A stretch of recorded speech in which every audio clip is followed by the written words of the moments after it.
right, welcome everyone. City Clerk, could you please take the roll? Are you muted? I am. Alderman Fleming? Here. Alderman Fisk? Aye. Here. Yes. Alderman Braithwaite? Aye. Yes. Alderman Nguyen? Here. Alderman Wilson? Here. Alderman Ruth Simmons? Here. Alderman Suffredin? Here. Alderman Ravel? Here. And Alderman Rainey. Here. All right, wonderful. Thank you, City Clerk. We have a quorum. We have all 9 Evanston City Council members here, and this is for the Monday, November 9th, 2020 Evanston City Council meeting. First item of business is going to be the suspension of the rules to allow for remote participation. I'm going to ask Alderman Wilson to move this motion. I move that we suspend the rules to allow us to conduct the meeting utilizing the Zoom remote conferencing software in lieu of an in-person meeting in accordance with the governor's prior directives related to the COVID-19 pandemic. Is there a second? Second. All right, seeing no discussion, City Clerk, could you please take the roll on that motion? Yes. Alderman Fleming? Aye. Alderman Fisk? Aye. Alderman Braithwaite? Aye. Alderman Nguyen? Aye. Alderman Wilson? Aye. Alderman Ruth Simmons? Aye. And Alderman Suffredin. Aye. All right. Oh, I'm sorry. No, I'm writing something. Yeah, Alderman Ravel and Alderman Rainey. Aye.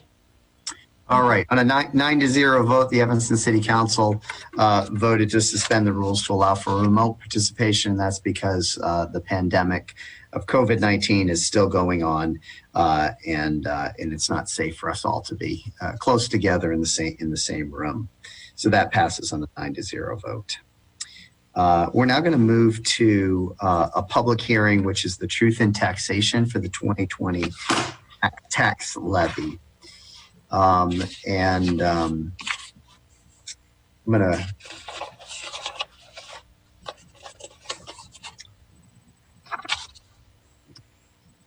read a bit of a description here. The Evanston City Council is conducting a public hearing on the 2020 property tax levy. The purpose of this hearing is to allow for public input on the proposed levy. There will be no final action on the tax levy today. I hereby convene the hearing for the 2020 property tax levy to be open. The 2020 proposed tax levy was included in the 2021 proposed budget and can be found at www.cityofelvanston.org/budget. An updated proposed tax levy is included in the City Council packet for the November 9th, 2020 meeting, and that is this evening's meeting. Any discussion for this public hearing for the 2020 tax levy ordinances are on the agenda for discussion later in the meeting today. I'm now going to open this up to any public comments. Luke, do we have anyone that is signed up for public comment on the tax levy hearing tonight? Mayor, we have 3 speakers. Okay, can you give me the names of the speakers? Sure. The first one is Mike Vassilko, Okay, and then give me the next one. Sean Peck Collier, Okay, and Jamie Robin Collier. all right, thank you. And Jamie Robin Collier. Okay. All right, we will start off with our first speaker then tonight, which is Mike Vassilko. Welcome, Mike. Thank you. First of all, I take issue with, with how this public hearing was noticed to everyone, because it wasn't noticed to everyone. Aldermen have not made mention of this hearing in their ward meetings, on the ward websites, or other public announcements. There was, up until I think late this afternoon, there was no public comment sign up for the truth and taxation hearing. And I was the one that wrote to the city about the fact that there was no listing to sign up for it. And there was no mention of it on the city calendar. I mean, you have to go to this, you have to go through a lot of steps to be notified about this. And yes, there was some newspaper printing of it, I guess, but once again, the city isn't making any strong efforts to give people involved in this process, and that is just typical of what's happening. Alderman Sufferman, to be commended, as several weeks ago at a council meeting, he's the one who said, why do we have to have a tax increase? He's the only one who said that, and he took a lot of heat for it, and yet our staff somewhat ignores that and puts it into the budget anyway. So I hope his efforts ring true, and this unnecessary tax increase is not put forth officially. So why is it that we have a tax increase? I mean, there's $550,000 of an increase in the Human Services Fund, which is being driven by a transfer of staff from the general fund. So that increase is effectively what this tax is paying for. The library, they're holding their property tax level flat, which is a good thing, but their tax levy should be reduced because we've closed branches and many of the libraries, really even can't be used, especially the one in Crown Center. There's mistakes in the budget. In the services and supplies section of the general fund, there's an increase in contributions to other agencies, which last year or this current budget year was $150,000. That's going up to $500,000. Again, the property tax is paying for those things, and there's no definition of what those contributions are for.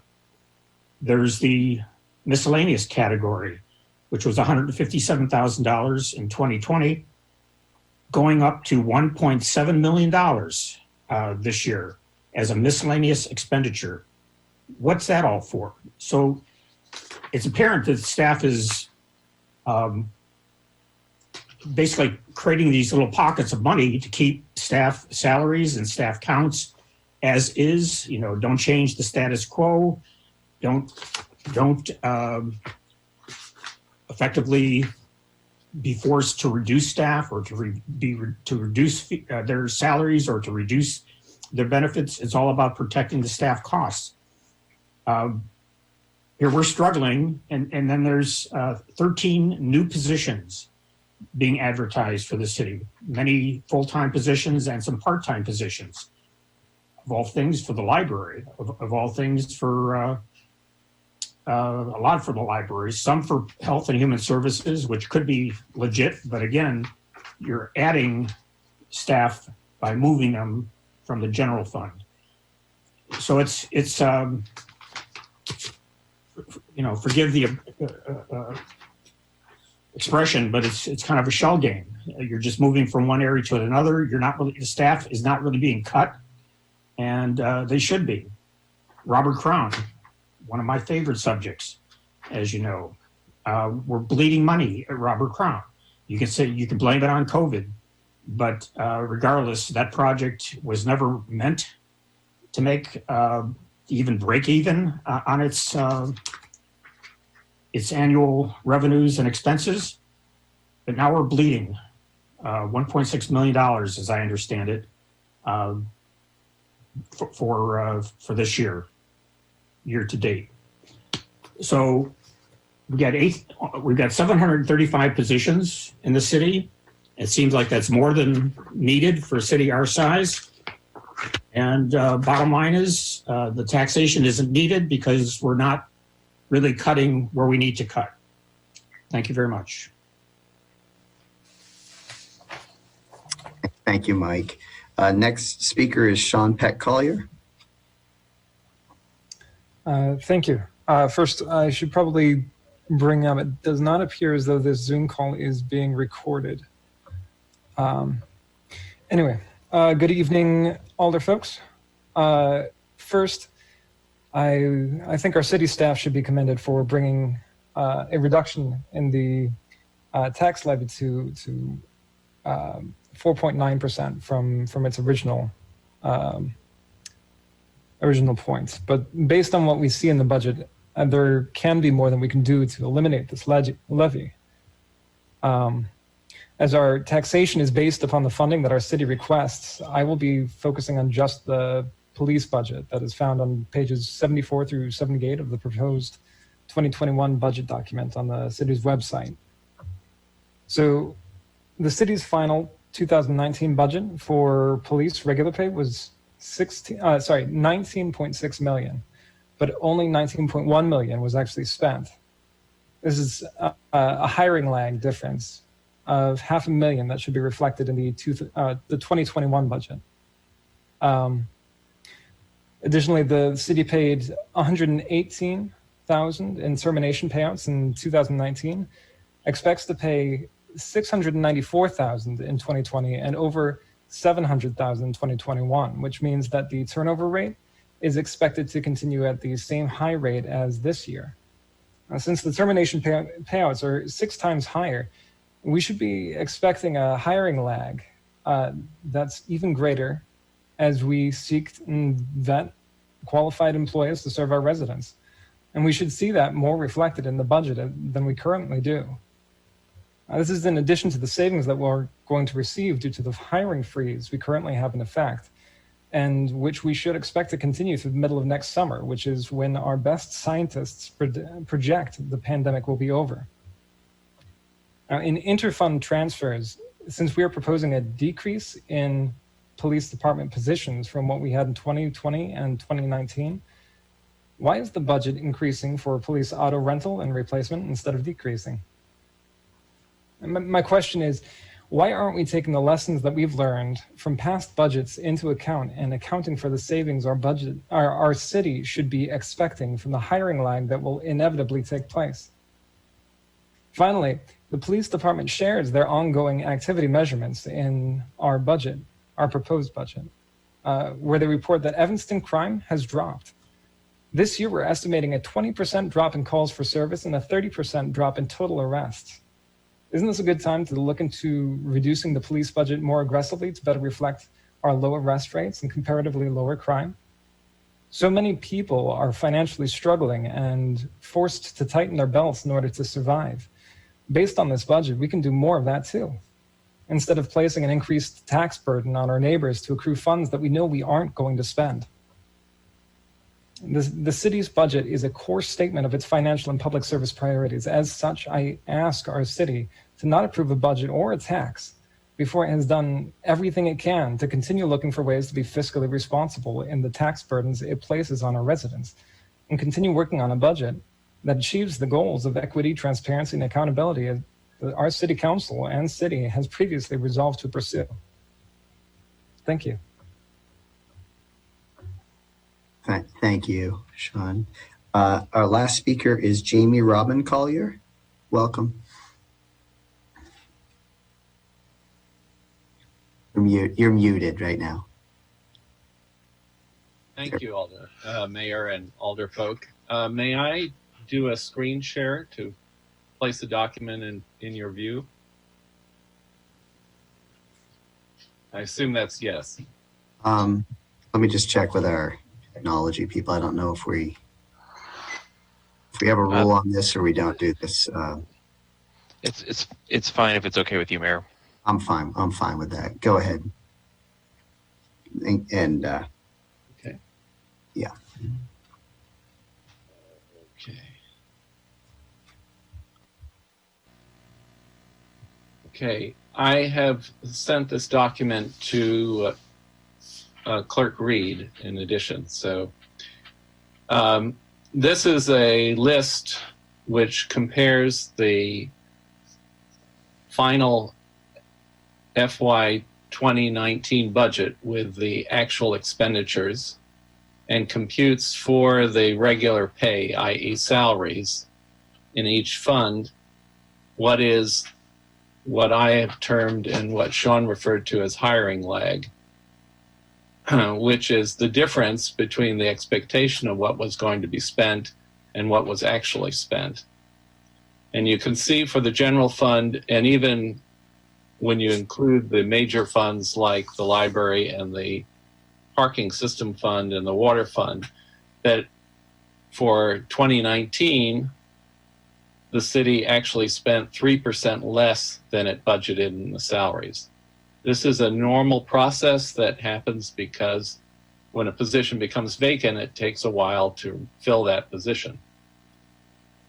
So my recommendation would be that a similar amount be budgeted into the 2021 budget, and this would enable the city to decrease the debt fund levy by the amount that's proposed to increase by having a transfer from these funds of their basically their expected underspending on the salary line, particularly if there's a continuation of the hiring freeze. I appreciate the work that the staff has done in terms of looking at the budget, and I hope this is a contribution to help them continue to balance the budget and save the taxpayers undue burden. Thank you.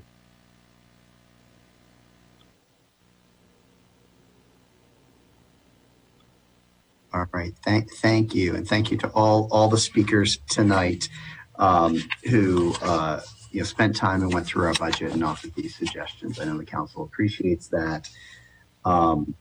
Mayor, I think Betty Esther wanted to speak also during this period, if that's acceptable. Okay, we'll go ahead and allow Miss Esther to speak. I had also signed up to speak. I'm not sure why I wasn't on the list. For the tax levy hearing? Yeah, I think so. Okay. Ms. All right. Keenan, I had you down for the regular general comment, not during truth and taxation. Oh, sorry. I meant for this meeting. So. Okay, so we'll do that. Well, let's do Miss Esther, and then we'll do Laurie Keenan. Thank you. Good evening. Like the speaker, like Mike had said, I didn't see and was kind of confusing where you sign up for the truth in taxation. There wasn't really a separate sheet place. So in indicating that wanting to speak of P1 would put me there, but it didn't. In looking at the budget and most of the departments and stuff, we look at what they have, and it talks about we have vacancy that we're going to put on hold, and for those vacancy, you have money you hold for that person if you hired them. Looking at some of the budget, those vacancies have been there for 2 years and been on hold. Why are we holding vacancies for position, and it's been 2 years and no hiring for those positions, and not just eliminating those positions? And what I'm going to speak of is the police department, that they have been on hold. When we look at the fire department, they usually keep theirs pretty tight, and they not hold from 1 year to the next. So they do pick up their people. The other thing that I was surprised to see, that you are eliminating the person that posts the information in the police department, and I guess that is the person that would post information to the dashboard.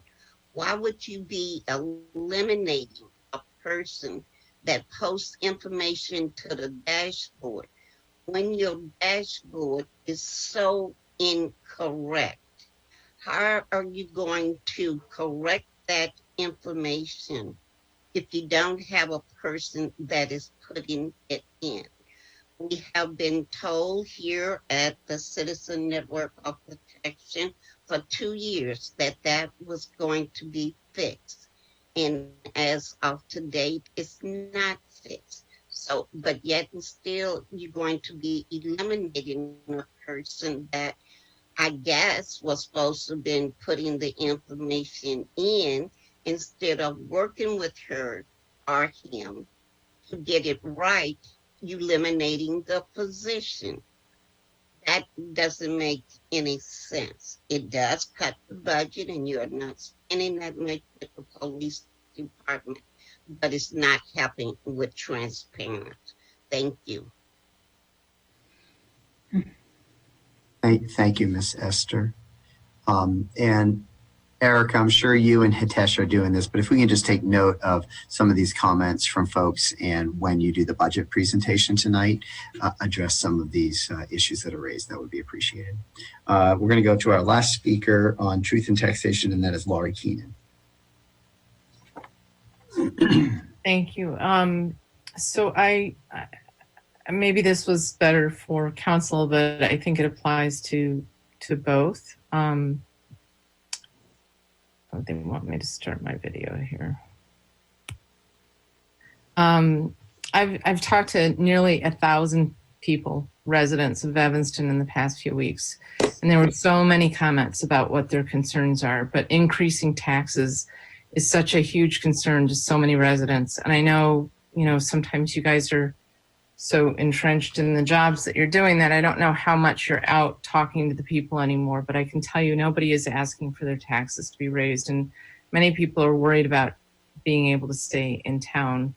I've been speaking with some of the women from the group Evanston Fight for Black Lives, and they've really put some real effort into presenting a proposal to you, that very detailed, with a lot of really great input.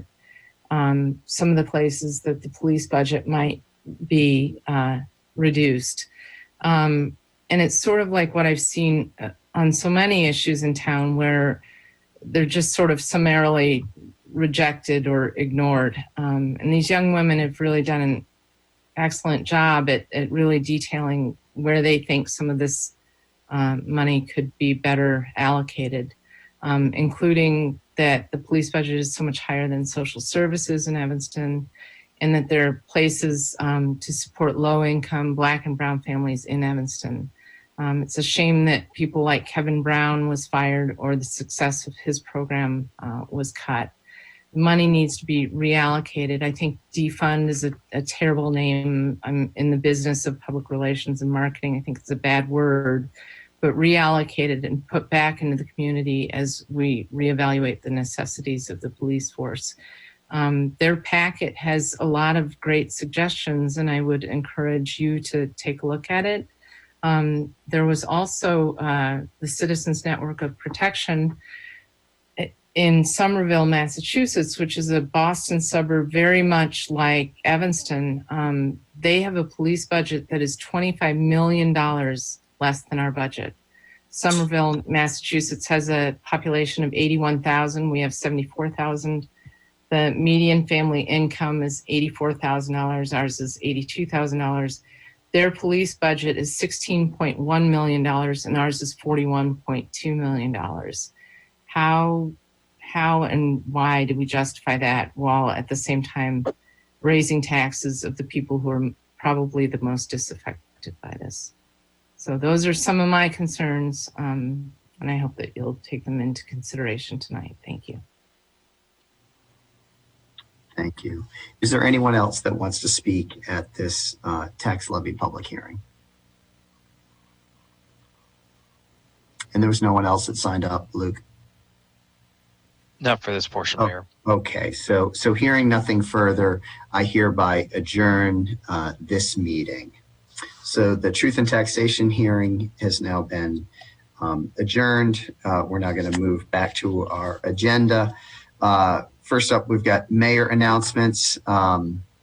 First, I would like to thank our President-elect Biden and Vice President-elect Harris on their accomplishment. Well, I guess it took a while for us to learn about it. But I know that there's a lot of people in our own community and elsewhere that are happy. However you voted, the fact that you came out and voted, thank you. Thank you to all of those in our community and surrounding area who participated vigorously in the election, whether it was for presidential candidates or other candidates running for state or federal office. There was a lot of hard work that was done by a lot of people. So thank you for that. Elections matter, leadership matters. And on that front, a story that hasn't really been the headlines of the newspapers in the last week, but would have been had we not gone through a national election, is the fact that we've had 5 consecutive days now of over 100,000 cases of COVID-19 in the country. It is rising quickly in a lot of different states, including our own. Here in Illinois, we had just a day or two ago over 12,000 cases in Illinois. As I've said before, we're not immune to that. Here in Evanston, we have had our highest number of cases here in Evanston of 30. We had 29 today, and it's not going to subside anytime soon, according to the public health experts. So I can't stress enough that we all need to continue to follow the protocols that our public health officials are putting out there. Again, we're going to make decisions based on facts and data and science and public health experts. And that data is clear. We need to wear masks. If you are inside, with other people, you need to be wearing a mask outside of your family. If you are anywhere, you need to make sure that you are socially distancing. If you can be outside, be outside. We know that is safer and the transmission rate is less. To give you a quick sense of where we are here in Evanston, our 7-day positivity rate is 3.51, considerably higher than what it was this summer when we were between 1 and 1.5%. When I spoke probably 2 weeks ago, we were a little over 2%, and now we're at 3.5%. Relative, again, to the state, to Cook County, to Chicago, we continue to do well here in Evanston, but we are not immune to having these rates go up. Because the positivity rate in Region 10, which is our suburban Cook County region, is now at 12.2%, is that positivity rate at that regional level. Again, we're at 3.51% here in Evanston, but the larger region is at 12.2. Tier 1 mitigation measures have been put in place. We announced that at a prior meeting, and that was the mitigation measures that said there's not going to be any more indoor dining in restaurants, which is really hard for a restaurant. So please do take out or dine out at our restaurants here to help them. And it also reduced the size of gatherings from 50 people to 25 people. If we continue to go in the direction that we're heading in, we are going to move to additional restrictions and mitigation measures. And I want people to understand what that next tier is for those restrictions. One would be reducing party sizes from 10 to 6 people. So if you're going out to a restaurant, that's what'll happen. It'll go from 10 to 6. The maximum indoor-outdoor gathering will drop from 25 to 10. Organized group recreational and gyms limited to lesser of 25 people or 25% capacity. So right now, if you're a gym or a restaurant and you can do more than 20, your 25% capacity is greater than 25, you can have that. If these new restrictions go into place, it will limit groups to 10 or fewer. That won't apply, I'm told, to fitness centers. So this has not gone into effect yet, but given the trend of where things are going, don't be surprised if a week or two from now, the governor doesn't take additional measures and move us to a tier 2. Right now we're in tier 1, combating the resurgence. In Evanston, we have a little less than 7. These aren't active. Cumulative cases since the beginning is a little less than 1,700 cases of COVID-19 in our community. Our 7-day moving average is now about 24 cases, which would be our highest since the outbreak of the pandemic in the spring. The Illinois 7-day positivity rate is 11.4%. Our region, we have had 10 straight days of positivity increases. I mentioned earlier it's 12.2%. We have had 9 straight days of hospital admission increases. We still have medical surge bed availability and ICU bed availability above the 20% threshold that the governor set, but not much above that threshold, at least on the medical surge bed availability. They are seeing the same type of statistics in Region 11, which is the city of Chicago. So it is not looking good right now on the pandemic front. Now more than ever, we need to be wearing masks. We need to be taking all of the precautions that our public health officials are telling us. So if you're listening to this, talk to your family about this. The number of cases of young people continue to increase at a more rapid rate than we're seeing among other age groups in the community. That is not, let me be clear, that is not all being driven by Northwestern University. If we took Northwestern University numbers and set them aside, we would still be having a large increase in the numbers here in Evanston. So it is community spread that is happening here. So that's where we stand with the pandemic. It's been a while since I reported out on that, so I wanted to take a minute to do that. Lastly, I have 2 proclamations that I wanted to issue this month. The first one is Evanston Native American Heritage Month, which is the month of November. And I want to read this. As we all know, we live on the land of the Potawatomi and other tribes, and I think it's important that we recognize that. So whereas the Evanston community sits on the ancestral lands of the Three Fires Council, Ojibwe, Ottawa, and Potawatomi, and various tribes which utilize the region seasonally for subsistence living, and whereas Northwestern University seeks to partner with organizations through research that serve Native and Indigenous people of Evanston and beyond, and whereas community institutions like the Mitchell Museum of the American Indian, which is a member of the Chicago American Indian Community Collaborative, continue to work to preserve and promote Indigenous voices within Evanston and across the nation, and whereas Native Americans serve the United States Armed Forces at a higher rate than any other group, and it is fitting to honor veterans within the same month. And whereas displaced tribal communities from Evanston area and across the nation continue to exert their sovereign rights and unique status as sovereign nations. And whereas the designation of Native American Heritage Month seeks to highlight Indigenous contributions rather than limit cultural celebrations and conversations that can take place year round. And whereas the city of Evanston recognizes Native American Heritage Month to honor the rich past of Native Americans and also to celebrate the vibrant and resilient present community of Native Americans in Evanston and across the nation. Now, therefore, I, Stephen Howard Haggerty, the mayor of the city of Evanston, Illinois, do hereby proclaim November 20th as Evanston Native American Heritage Month and call upon the people of Evanston to join together in recognizing and participating in this special observance. There are activities this month related to Native American Heritage Month. If you wanted to learn more, I'd suggest you go to the Mitchell Museum of American Indian, and they have information about some of the activities this month. I don't believe it.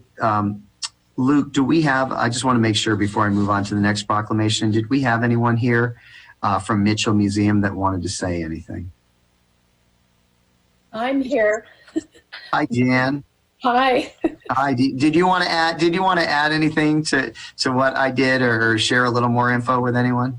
I just wanted to say that we will have, I'm sorry, I should start my video. We will have information about our activities listed on our website. And we will also be sending out, if you're not on our email list, you can call the museum and be asked to be added to our email list. And we have the announcements also on Facebook, and we also send out announcements via email as well. I had signed up for the comment section, but I could say that very quickly now, or wait till later. I just wanted to basically say thank you to the city. You could say, Jan, if you want to use it right now, since we're on this proclamation. Okay, great, thank you. So, Honorable Mayor Haggerty and council members, thank you so much for allowing this proclamation to be read. I am Jan Berkson, board president of the Mitchell Museum of the American Indian. I reside in the 9th Ward, and I am speaking on behalf of the Mitchell Museum. The museum staff, board, and volunteers would like to commend the city of Evanston for presenting our proclamation that the city, we'd like to commend the city of Evanston for presenting our proclamation for Native American Heritage Month, and to acknowledge that we are very grateful to be a proud partner with the city. Furthermore, we are thrilled to present educational programming for the city and are very grateful to have received the Cultural Fund program grant for 2020 to 2021. Our many thanks to the city as we look forward to a continued partnership to further the mission of the museum of promoting the art, history, and culture of Native Americans and First Nations people throughout the U.S. and Canada through First Voice perspectives. Thank you all so very much. Great, thank you, Jan. And for those of you that haven't had the opportunity to go to the Mitchell Museum, it's pretty amazing, and there's so much history there to learn about Native Americans. You know, long before we took this land, and it's a really rich museum. So if you have the opportunity, I strongly suggest going there. Thank you so much, Mayor.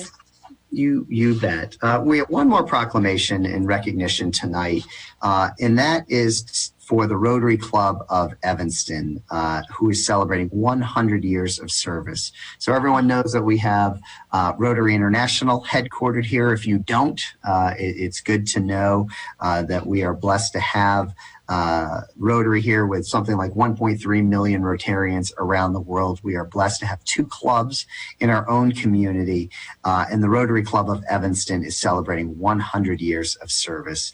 So whereas the Rotary Club of Evanston was founded on May 1st, 1920 as part of the global organization Rotary International, which includes more than 1 million members worldwide. And whereas Rotary brings together local leaders to provide volunteer humanitarian services, encourage high ethical standards, and help promote goodwill and peace. And whereas over the last century, the Rotary Club of Evanston has become one of Evanston's leading charitable and service organizations, guided by Rotary's motto of service above self. And whereas the Rotary Club of Evanston has provided countless hours of volunteer service and contributed generous funding for initiatives that have demonstrably improved the city of Evanston. And whereas the Rotary Club of Evanston has also contributed significantly to Rotary's global humanitarian projects, including the unprecedented effort to eradicate polio in every country in the world. And whereas for a century, the Rotary Club of Evanston has been a vital forum for individuals from Evanston's leading organizations, helping build goodwill and friendships. Now, therefore, I, Stephen Howard Haggerty, the mayor of the city of Evanston, do hereby proclaim Thursday, November 19th, 2020, as Rotary Club of Evanston Day in the city of Evanston in celebration of the club's 100th anniversary. So congratulations to the Rotary Club of Evanston on this amazing accomplishment and all that you've done in the last 100 years and all that you will do in the next 100 years.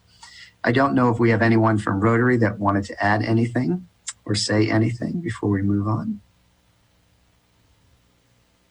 All right, I don't think we do. I know I did something for their club that they're going to do on November 19th. All right, so that concludes my announcements and proclamations this evening. I'd like to now turn it over to the city manager with any announcements that she has. Welcome, Erica. Thank you, Mr. Mayor. Erica Storley, City Manager. This evening, we have one City Manager announcement, and we're going to give an update to the community on our winter preparedness and the changes that are going into effect this winter as it relates to snow shoveling and other activities. So tonight, Edgar Kano from the Public Works Agency and Johanna Neiden from the Community Development Department will be giving an update on that. All right, thank you very much, City Manager Storley. Good evening, Mayor Haggerty, members of the council, Clerk Reed. I'm Edgar Kano, Public Services Bureau Chief. Just want to take a couple minutes right now to talk about this upcoming winter. It's on its way. Don't let these warm temperatures fool you. It's definitely just right around the corner. The city's doing everything that we can right now to prepare for it.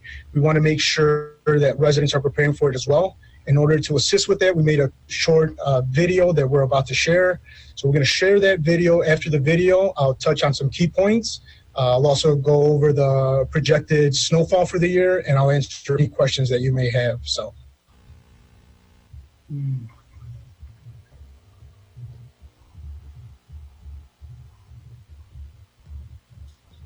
Oh, sound.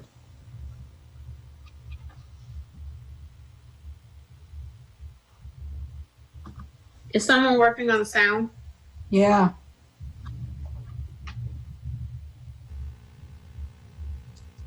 No sound. Yep, I think Luke's working on that. Oh, well, we should start over. How about now? Still no sound.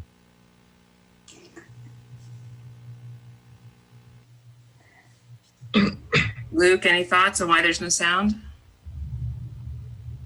I think it's the device that you're using. We could try and play it a little bit later. It's too bad. It's such a good video. And it was a great time making it as well. But I'll just talk on some key points from the video. Number one, we want to make sure that property owners are keeping their sidewalks clear from snow and ice after any type of accumulation.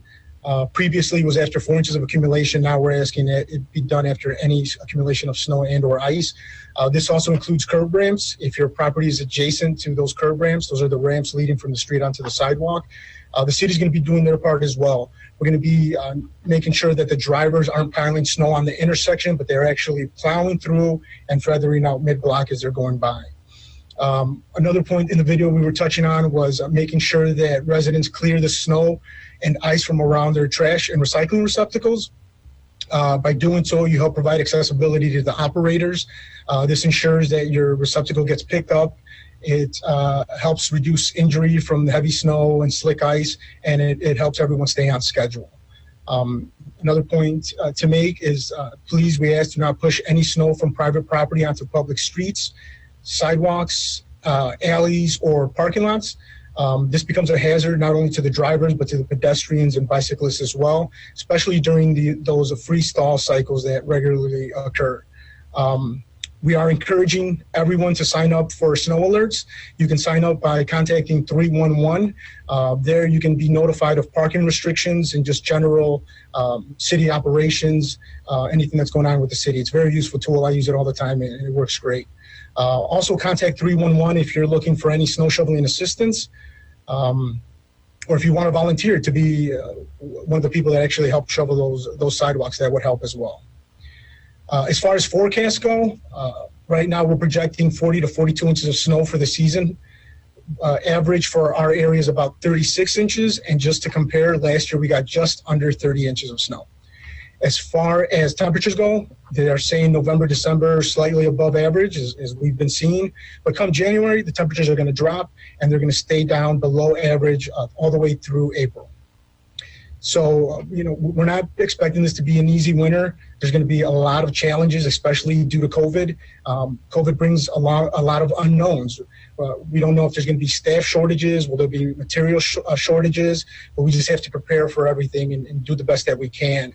One of the things we are expecting is more parked cars on the street due to people working from home. That means difficulty to operations. It could be harder to plow. So that's why we're asking residents to please comply with the parking restrictions. Again, sign up to alerts through 311. That way, we're able to plow curb to curb. when times there are no parking restrictions, we still ask you to park as close to the curb as possible. That way we can make sure to get down the street and service every street possible out there. With people staying home, that means less traffic on the road. A lot of municipalities are seeing that as a plus, but there's pros and cons to everything. Less traffic on the road usually means higher speeds. Higher speeds with snow and ice, that's not a good combination. So we're going to have to be mindful of that, especially our plow drivers, and we're going to have to prepare for that. Less traffic also means less vehicle and wheels working our material into the pavement, helping that salt turn to brine and carrying that salt down as they're going down the road. But we're preparing for it. We are looking to additional support.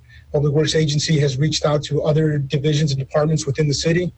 We've had a lot of volunteers right now from facilities and Parks and Rec. It's been very helpful. We're also, looking to our neighbors, surrounding communities, how we can help each other out. This is the time. Somebody's going to have an emergency, and we need to step up and do what we can to make sure we keep those roads safe.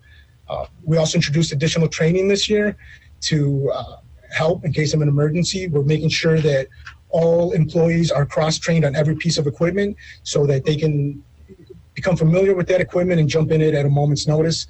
And it's fun. I actually had a lot of fun learning to operate some of those machines myself. So, but that's all that I have for right now. I don't know if we have the video back up or not, but I'll be more than happy to take any questions you may have. Alderman Rainey? Edgar, thank you for all your hard work. I think you do a great job. I have a question about going forward, especially with parking during snow removal and snowstorms. As you ride around, and I'm assuming the worst during the winter, that COVID's not going to subside. You see a lot of parking lots that are very empty. And I am wondering if we can ask economic development to reach out starting now to make plans with especially the schools. Schools and corporate parking lots, retail parking lots. Can we use those without asking, as the snow is, totaling 3 inches at the time of the snowfall? Can we make plans now to be allowed to put residents' cars in those lots? They're just sitting empty.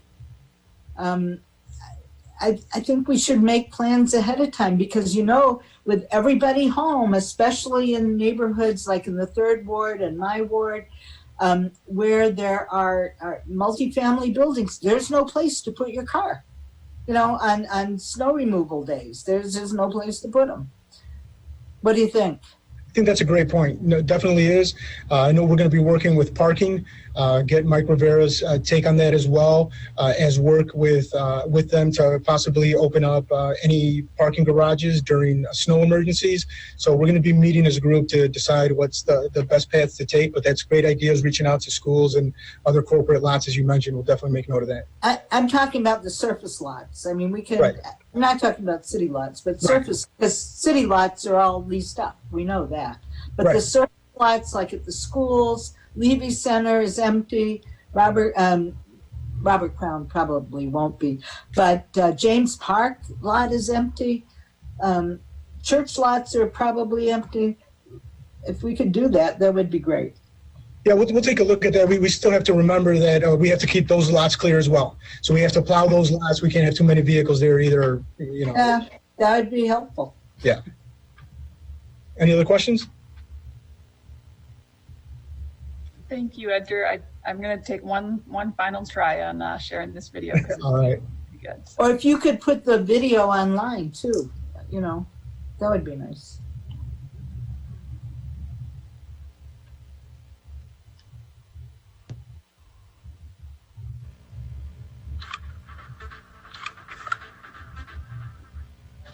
Hi, Evanston. I'm Edgar Kano, Public Services Bureau Chief. Snow and cold can make winter difficult, but when we all pitch in and do our part, we can make the season easier for everyone. Let's winter together by following these 5 guidelines.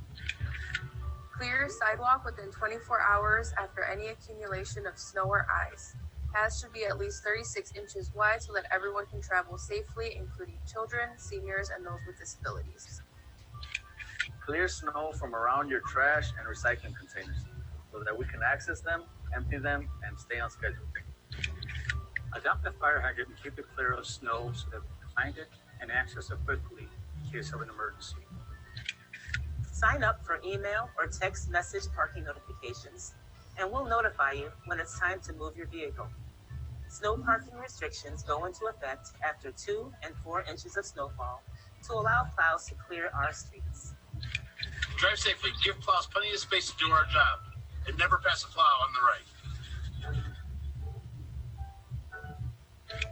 So please, do your part and help us winter together.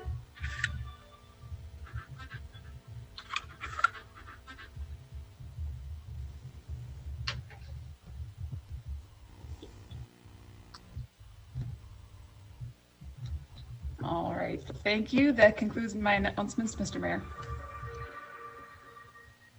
All right, thank you, Erica. We're now going to move to City Clerk for any communications he has. Yes, Jan saved me a bit of trouble by giving her public comment already, and so I don't have to. I was hoping that you pronounced the word Ojibwe or whatever one of the tribes that was listed in her comment, but I do not have to read that. Maybe I'll learn the pronunciation at some other point. But I do have a few quick announcements.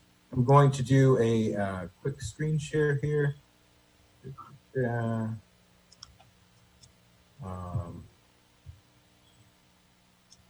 Apologies, I have to switch over to stop the share, and then give me 1 second. But as we know, we had an election that just passed. As Mayor Haggerty announced earlier, and we know the results there nationally. There we go.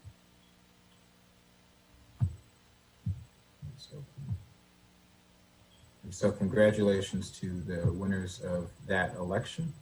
Here we go. Now my screen should be shared. I'm going to give a very quick snapshot of the snapshot. This is a presentation we typically give after elections. Some of the data was just released today. So folks, as of about a few hours ago, you can go to the Cook County Clerk's website and see a lot of the information on election day disaggregated by municipality and by ward and by precinct. So we'll give that full presentation next week, but there is some data that I want to get out just now. Briefly, we have 54,237 registered voters in Evanston. That is actually up just from March. If you recall the presentation for March, we had 50,000 registered voters in March. So we've increased by over 4,000 voters in just this few months. So we're happy about that. So I'm sure the League of Women Voters and just the national election in and of itself had, and NAACP had a role to play in that. So we had about 30,000 folks turn out overall. But for the folks who didn't vote on election day, this is the breakdown. So we saw 64% of Evanstonians vote by mail. That's what an absentee voter is, which is on par with where the national numbers were, and where we're a Democratic city, where how Democrats were voting. The 2.4% for grace period voters represents folks who voted on election day, but maybe were not registered or had an issue with their mail-in ballot and received a provisional ballot. And then early voting represented 35% of the votes cast, and then the rest was election day. But these are the non-election day voter types. And of the folks who voted by mail, we actually did quite well in this election. We only had, according to the county's data that's not available online, we had 21 rejected ballots from absentee voters. That is phenomenal. And of those 21 rejected ballots, and we also know exactly who had a rejected ballot, and I plan to have the clerk's office reach out to those 21 individuals and let them know why their ballot was rejected if they don't already know, so we can have 100% of our absentee ballots accepted in the future. But one was for a ballot or an envelope that was not signed. The folks, the poll workers, and myself were very adamant about making sure that folks signed before you dropped off at the mail at the drop box here in Evanston. And then so the rest of them were the remaining 20 were because the signature did not match the ballot, their signature that was on file with the county, and most of those came in the last few days. So I'm concerned about that, but we'll check into those and see what the issue was there. As for early voting sites, we know that the Evanston Civic Center, of the Evanston voters who early voted, 86% of them voted at the Evanston Civic Center. Skokie Court House was the next most popular location, followed by Wilmette Centennial Rinks, as well as I believe 69 West Washington was another site that folks voted at. But Evanston Civic Center is the popular location. The fair tax got 76% of votes in Evanston, and in the presidential election, the prevailing party, the Democrats and Joe Biden, received 90% of Evanston's votes. But surprisingly, we had less folks vote in this election than in 2016. In 2016, we had 38,502 voters. This election, we had about 30,000. So we had an interesting decline in voters, but a steep increase in folks who voted on either early voting or absentee. So we'll have a more full report on that in the coming weeks as the data is more available and we have time to go through it. The county has had, as we all are having, issues with COVID and staffing, and so data is normally up the day after election day, and it's now a week later roughly, and it's just going up a few hours ago. So I'm just gonna share my screen one last time, very quickly, because the clerk's office is receiving, just so many questions. I'm not going to give the same thing I gave last week, but I am going to use this to talk about a few things for filing. As we know, filing for the municipal elections, the filing period begins next week on Monday. You can folks who are running for for office here in Evanston will want to office for municipal office. That's mayor, that's clerk, that's alderman. Will want to file at the city clerk's office, not at the county clerk's office or anywhere else. The local Evanston city clerk's office. And so that filing period, as I said, will be the 16th through the 23rd. On the first day, to get into some of the weeds of the procedure, the first day for filing, if you file within the first hour of the office opening, which the office will open at 9 a.m. On Monday. So let's let that go out to everyone. The clerk's office will open at 9 a.m. on Monday, November 16th. And anyone who is in line between 8 a.m. and 9 a.m. will enter into a lottery for the top ballot spot in their respective races. And the lottery will be held, we'll announce the lottery date, shortly after the petitioning period. The lottery, the State Board of Elections allows for a number of methods. We'll likely put some ping pong balls with numbers in a spinner and lottery that way, in accordance with the State Board of Elections rules. Of course, you're going to be filing your statement of your candidacy statement, your petitions that are consecutively numbered, and your statement of economic interest, which will be filed with the county clerk's office. So the statement of economic interest is filed with the county clerk's office, and you bring a receipt of that statement, a stamped receipt, to the clerk's office along with your bound and numbered petitions. Folks who are running, so there will be if you're turning in petitions, you can turn in the number of petitions equal to the signature requirements. So for mayor and clerk and for the respective wards, these are the numbers. It's available online through the clerk's on the clerk's page under reports and presentations. You can't turn in more than the maximum number of signatures. If let's say you're in the first ward and you have 200 signatures that you're turning in, but you only want 126 of them to be counted, you can strike through signatures, and there's a kind of a recapitulation page that's available in the candidates guide that the clerk's office has made available. So that's form SBE P2A, and you can strike any signatures that you'd like to strike using that form. If you for some reason, if you choose to be a write-in candidate, your deadline to file for the primary, if there is one in your race, will be December 24th, and your deadline to file for the consolidated election will be February 4th. That is if you are a write-in candidate. If you if you submit petitions for an office and you choose to change your mind and you want to withdraw your candidacy, you can do so before the ballot is certified. So if there is a primary in your race, which if 4 or more candidates file to run for clerk or for alderman, there will be a primary, and if more than 2 file to run for mayor, there will be a primary.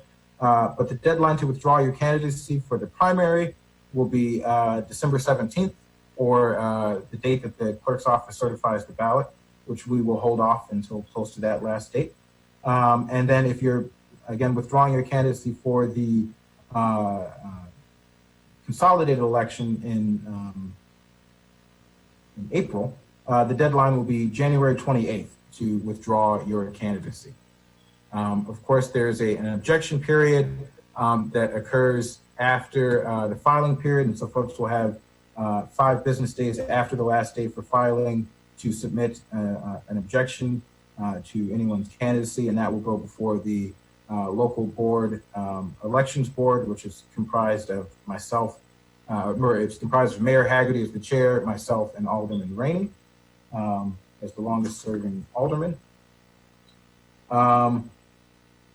Just to get down for one last second, as folks are filing, the clerk's office will have a running tab on the city's website. So we'll create a new web page where folks can access just a Google Doc that will list all of the candidates who have registered or who have filed petitions, the time that they filed petitions, and then eventually that information will be updated with their ballot position and whether or not they're facing objections and what the conclusion is. So City of Chicago does this. When you file, again, if you're there the first hour, line up outside of the, we're going to be operating out of G300. So you'll come down to G300 in the basement and not the clerk's office. We're going to do it in a socially distanced fashion.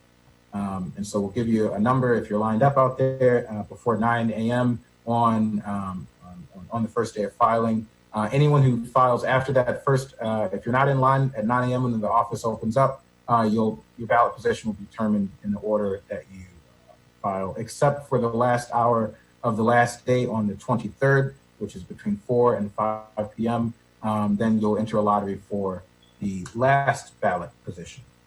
When you file your petitions, we'll take a picture of your petitions. We'll provide you with a form that lists, of course, your name. We'll gather your contact information.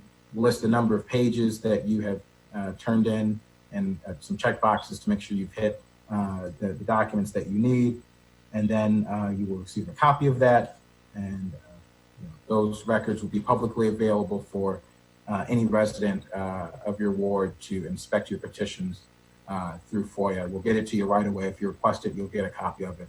Normally within 24 hours is the goal. So you can look through those. I think that is, those are all of the announcements regarding filing. Again, this information is available online. The Evanston City Clerk's Office really prides itself in having gone what I think is above and beyond the norms of a clerk's office in making this information available for folks. There are a few videos that are longer form where we've had election attorneys and attorneys from the State Board of Elections come out and speak on these matters. And so residents can watch those videos as well. And so we're hoping that folks don't need an election attorney in order to, an expensive election attorney in order to run for office here in Evanston. So we hope we can avoid some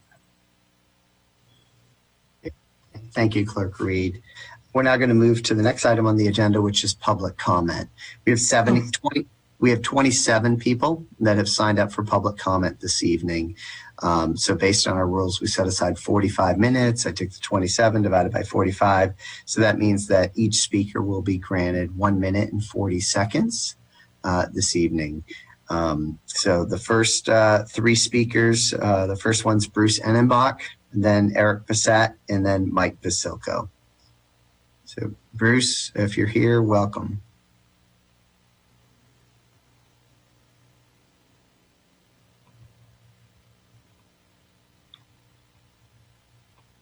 I can't hear you if you're speaking, Bruce. And Luke, if you're monitoring all the folks that are on, if you can let me know if you don't see people on. I'm going to move now to the next one. I'll come back if Bruce is on and just couldn't connect. Eric Passat, second speaker. Okay. My name is Eric Passett. I'm the owner of North Shore Apartments and Condos in Evanston. For some reason, my video isn't coming up. Oh, here we go. Okay. So, as you know, I attended about a month ago, I attended a city council meeting talking about restaurants, which I continue to be very concerned about, but that's not why I'm here tonight. I do think that we do need to continue at some point because the PPP won't work if you're already out of business. So we're going to have to try to find some way to help people get back in business, but I think that's a little premature yet. So I'm here to support SP 11, which is the approval of prioritization this is for mom and pop landlords, which unfortunately doesn't cover the people I represent. I think it's the first step for helping landlords and tenants, pay their rent and for landlords to be able to pay their bills. So you put down here for mom and pop landlords, which I'm all for it. I have nothing, people only have 2 units. We've seen things in the news that say that they can't, some people can't even pay their mortgage. I would urge you that the larger landlords that I represent are having the same issues. And even at more catastrophic, because times that you have a 30-unit building, some of our buildings that we represent have 20% of the people can't pay rent. We're not a lot of the buildings that are close to campus. So they're, it's a lot of different incomes, and a lot of different price points, not of the higher end, not high rise. And I urge you that we try to find a way to help out those landlords also. As I mentioned to you, the state has set aside some money, but it's not even, it's just a drop in the bucket. I'm not saying it's not appreciated, but I'm saying it's just not enough. So I urge you that at some point, hopefully if we can get another stimulus package, you guys could help out the larger landlords also. So thank you, Eric. Thank you very much for letting me speak. Next up, we've got Mike Vasilko, then Sean Jones, then Laurie Keenan. Welcome, Mike.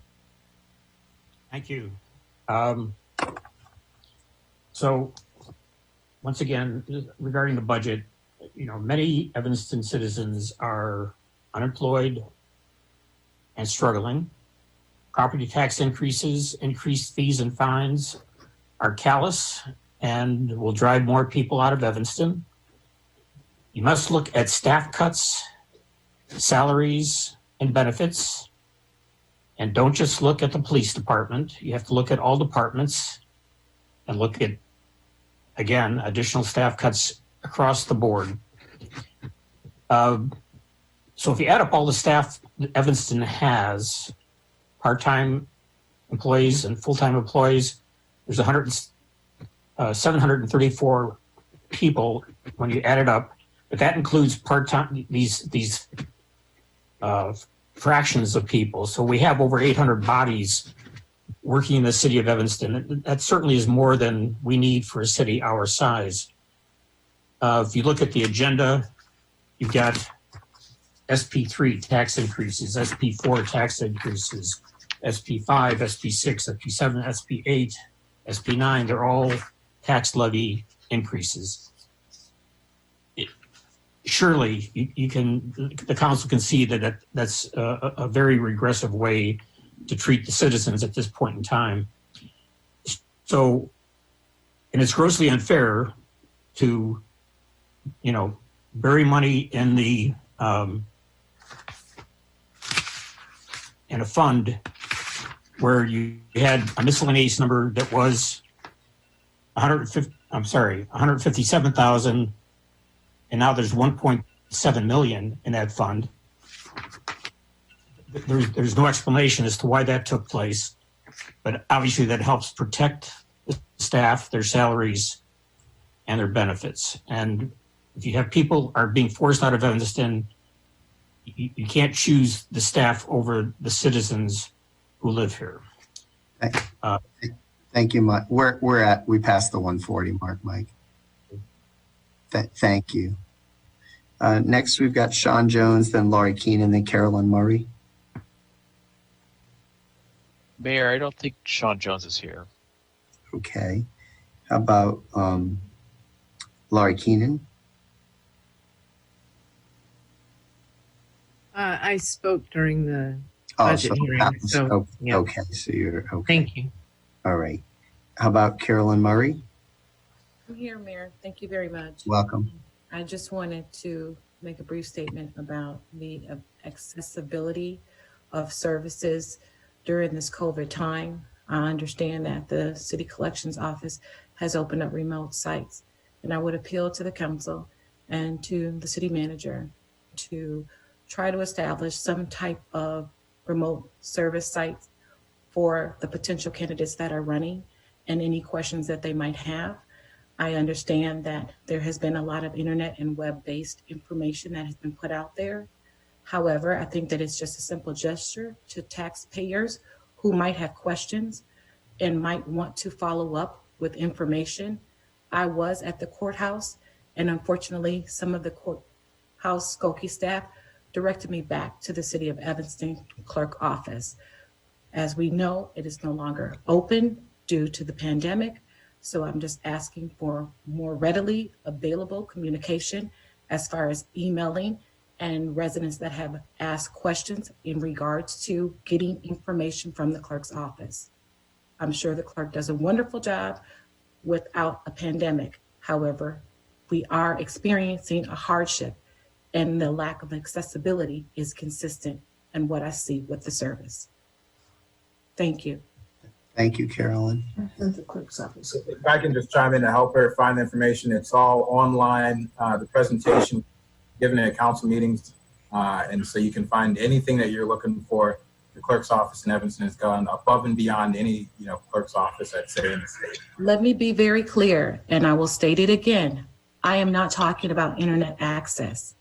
There are people in Evanston that don't have access readily available to internet.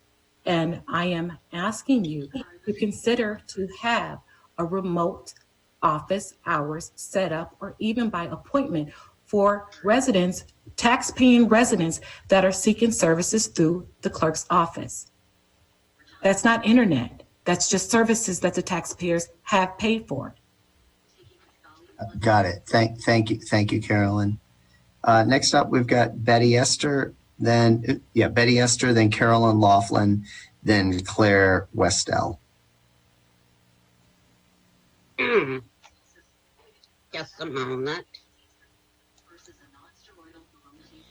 Sorry, I was speeding.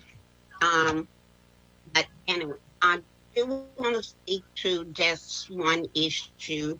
The speaker, earlier speaker spoke of Ed, and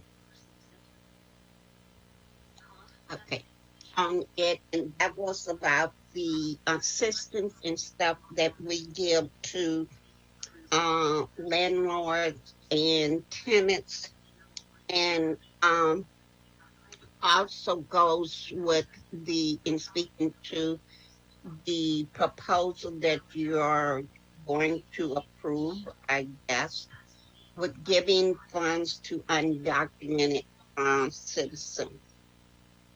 They, like a lot of citizens here in Evanston, are in a crunch, but they probably are in the same crunch, and their landlords are sitting there saying, I'm getting to the point I'm gonna have to ask you to move because I cannot keep my building open because I have bills to pay and I don't have funds coming in to pay them. We need to look at that and to try to find funds for the landlord. I don't think it is proper and morally to ask people to give and put them in a position that they are hurting also. So that is something that we should look at. And if it's in terms of the PE funding and stuff, whatever you want to call it, those are people that we need to help. We are asking them to help the residents that need help in staying in their homes that they have, but we need to help them also to keep that building open. So without that help to them, a lot of the residents will find themselves on the street. So let's do something so we don't have to face that issue. Thank you. Thank you, Miss Esther. We've got Carolyn Laughlin next, then Claire Westell, then Ethan Schaefer. Welcome, Carolyn.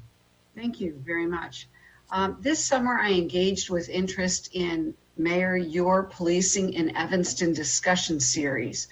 The mayor, accompanied by Chief Cook, hosted city staff, Evanston Black youth, academicians, and civic leaders from other municipalities. These participants shed light on Evanston's current police operations, training, budget, and challenges. We also heard how other cities have reimagined policing to bring a greater sense of safety and well-being to their communities. One exciting example is a program adopted in Denver that originated in Eugene, Oregon, called Cahoots. It dispatches medics and crisis workers on calls that don't require police officers. The 30-year program diverts 5 to 8% of police calls and is providing higher quality intervention and saving money. I fully expected that the rich information gleaned from the great questions and expert testimony would be compiled by our city staff into an analysis of insights, recommendations, and intended actions. I expected that as a result of the deep dive that the mayor said would follow the series, the 2021 Evanston Police Department role, functions, and budget would begin to take a different form. Instead, I'm disappointed that I've not seen any document and that next year the Evanston Police Department is likely to look a lot like what we have right now. The price tag for police services will be higher than 2020 actual. We'll pay about $560 per person, and we'll have the 4th highest ratio of officers to residents in the state. Hosting lunch and learns is great, but we need evidence that Evanston is learning from other cities about how to improve public safety while reducing the negative fiscal and social impact of policing. Thank you so much. Thank you. Next up, we've got Claire Westell, Ethan Schaefer, then Ray Friedman. Welcome, Claire. Thank you. Good evening, Mayor. My name is Claire, and I live within 500 feet of the Perlman and the 1900 Sherman proposed project. I'm sure that you were as surprised as I was by the updated proposal from the Housing Authority. The developers shared this image for the scale and context of the September 9 Plan Commission meeting. The blue in the center is the existing 11-story Perlman, and the glass and brick on all 3 sides is their proposed new building. It would clearly impose height bulk, and scale. The red square represents the nearby 4-story brick buildings, and it would be the view for residents on Sherman to the north and the neighborhood. Excuse me. Oh, I'm so sorry. I thought you weren't sharing your screen. Claire, I'll give you a few seconds back. Continue on. Thank you. I believe that the Housing Authority is asking for special privilege to create their prototype by making excessive demands on our zoning code. The developer claims they are giving immense public benefit in exchange for these excessive zoning changes. I disagree. The developer is complying by including the minimum number of IHO, which is 34 units, because of the increased scale and density of the now 168 unit building. The public benefit that the Housing Authority is now offering is 17 middle income households. The developers claim that the C1A zoning is not a problem because no commercial will be in their building, thus not acknowledging the impact their building will have on overall Evanston zoning, because they are just, quote, using the C1A to build a residential building in a residential area. The Housing Authority cites the link cited to Proman, and now this building is double the current zoning height allowed and requiring a zoning change that brings commercial zoning to Sherman Avenue. After compliance with the IHO at the minimum percent for on-site units, just as other developers such as the Avador and other recent senior buildings have done, the Housing Authority now adds only 17 instead of 60 units for middle income citizens. I ask you to uphold the current R6 zoning and allow expansion of the Proman within the R6 guidelines. Thank you. Great. Thank you, Claire. Next, we've got Ethan Schaefer, then Ray Friedman, then Amy Curson. Do we have Ethan with us? I don't believe so, Mayor. All right. How about Ray Friedman?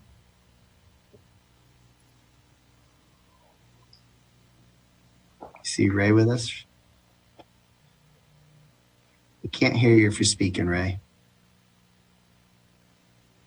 Oh, shoot.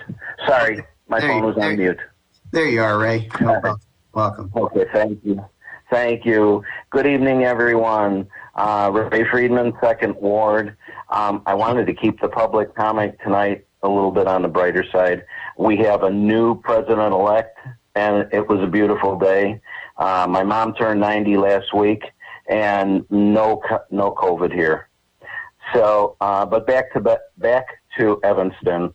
I would like to first thank Jamie for her analysis on the budget last council meeting and this council meeting, and it was awesome, and I hope you'll put her suggestions into use.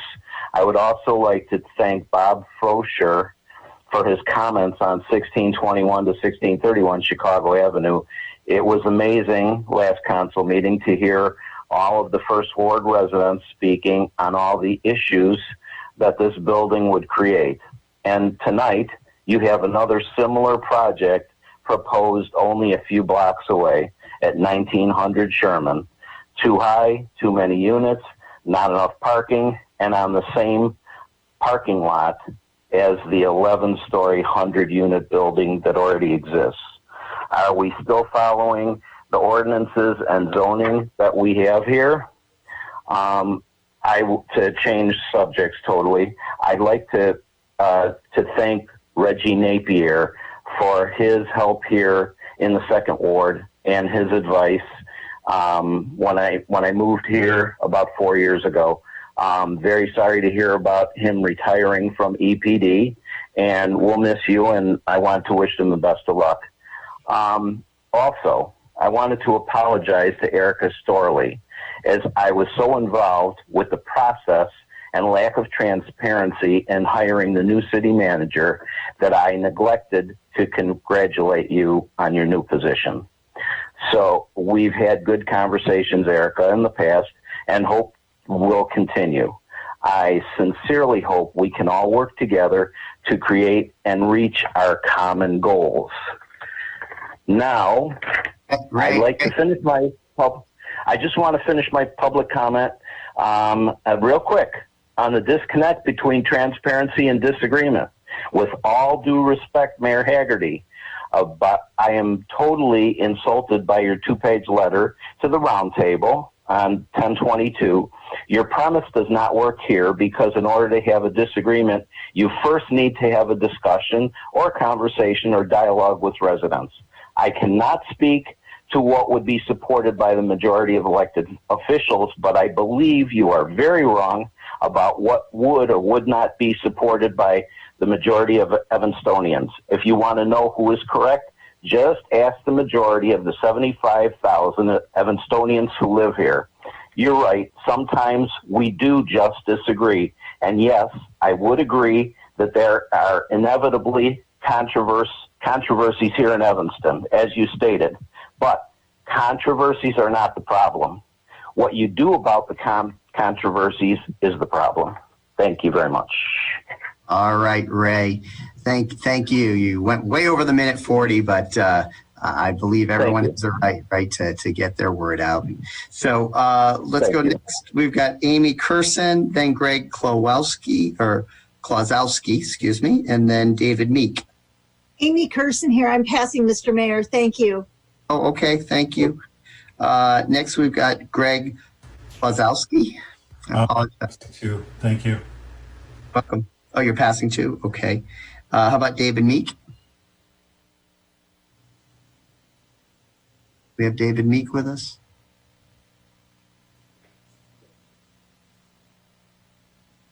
All right. I can't hear you if you're speaking. Maybe you're on mute. How about Ray Cisco?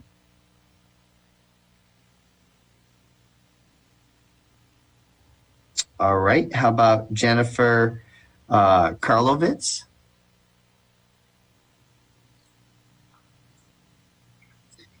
How about Mary Rosinski? Hi, how are you? Hi, Mary. Welcome. Thank you. I wanted to say thank you to the Colliers for their explanation of some of the budget issues. They've really helped a lay person be able to understand things better.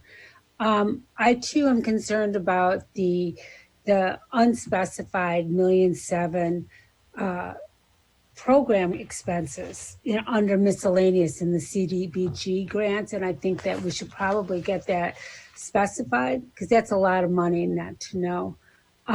Or maybe it is known as just forgot to be put in. The other thing I was wondering is why the taxes went down to over $2 million. Is that because of commercial property estimates that you're figuring? And so that would be nice to know because I don't think many people's property taxes have gone down. And this last thing was, I'm just wondering if there's a way when we're bringing out these budgets, if we can do a year to date when this comes out so that we can have an understanding. We have the 2019 actual, and then we have the 2019 proposed or 2020 proposed and the 2020 actual. Well, what is it? How does it read? Proposed and then estimated. But it would be great to have a 2020 year to date as of when that comes out, because some of these numbers, it's hard to say if we are reaching those numbers or if we're way far away from them, or is there extra money going to be there? So that's what I'd like to say, and thank you so much. Thank you, Mary. Next up, we've got Molly Hartenstein, then Cicely McHugh, then Sarah Bogan, I think. Molly? Hello, Mayor. Hello, City Council. I'm here tonight speaking on behalf of Evanston Fight for Bad Lives. I'll try to keep this short. The main thing we wanted to say is that this budget does not decrease the police budget whatsoever, and that Alderman Robin Roos-Sibbons, Alderman Cicely Fleming, Alderman Wilson, Alderman Revelle, Alderman Nguyen, and I believe Alderman Sufferton all committed to defunding, and so voting on approving this budget even today means they're going back on that promise. I also want to point out that the city, especially in a memorandum set up by Mayor Haggerty, assumes that as long as they aren't adding to the police, they're defunding it. That is not the case whatsoever. We know that the police budget needs to come down. In the budget that's proposed for 2021, the police budget increases while the Community Development, Parks and Recreation Fund, and Health and Human Services Fund all decrease. This is a continuation of a decades-long trend that is like damning Black and brown Evanstonians every single day. I also wanted to point out that Evanston Fight for Black Lives is hosting a presentation on the proposed 2021 budget on Wednesday. You can look on our Facebook or Instagram pages for Zoom links on that, where we'll dissect it and explain to you why the city is not actually serving its residents with the budget that they have proposed. That all being said, I want to reaffirm Evanston Fight for Black Lives' commitment to affordable housing and to point out that we actually need to defund the Evanston Police Department, and any rhetoric surrounding defunding that is coming from the city right now is baseless unless they actually decrease the budget. Thank you for your time. Have a good evening. Great. Thank you, Molly. We have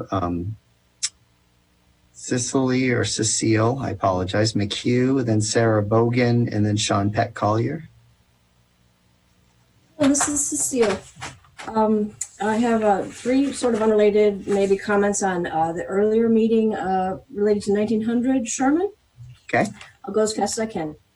HACC continues to say that the proposed development for 1900 Sherman will provide 51 affordable units. This is simply untrue according to the definition of affordable units in the Evanston City Code. Evanston City Code explicitly says that affordable units must be rented to those with 60% of the AMI or less.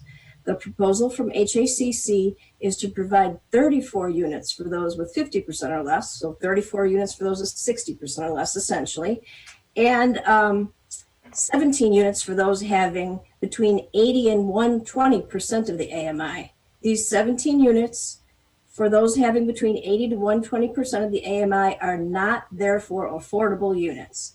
The fact that they continue to include these units that have a somewhat reduced rent in their count of affordable units is misleading and must stop, especially because the somewhat reduced rents are available easily and are found for apartments easily in the Evanston area in close proximity. My second comment is that regarding the Planning and Zoning Commission decisions at the recent meeting in which they voted to approve the zoning change, but not at the same meeting approve the proposed development itself. They were voting against the proposed development because of the size of the building, saying it was too much of an ask for the neighborhood.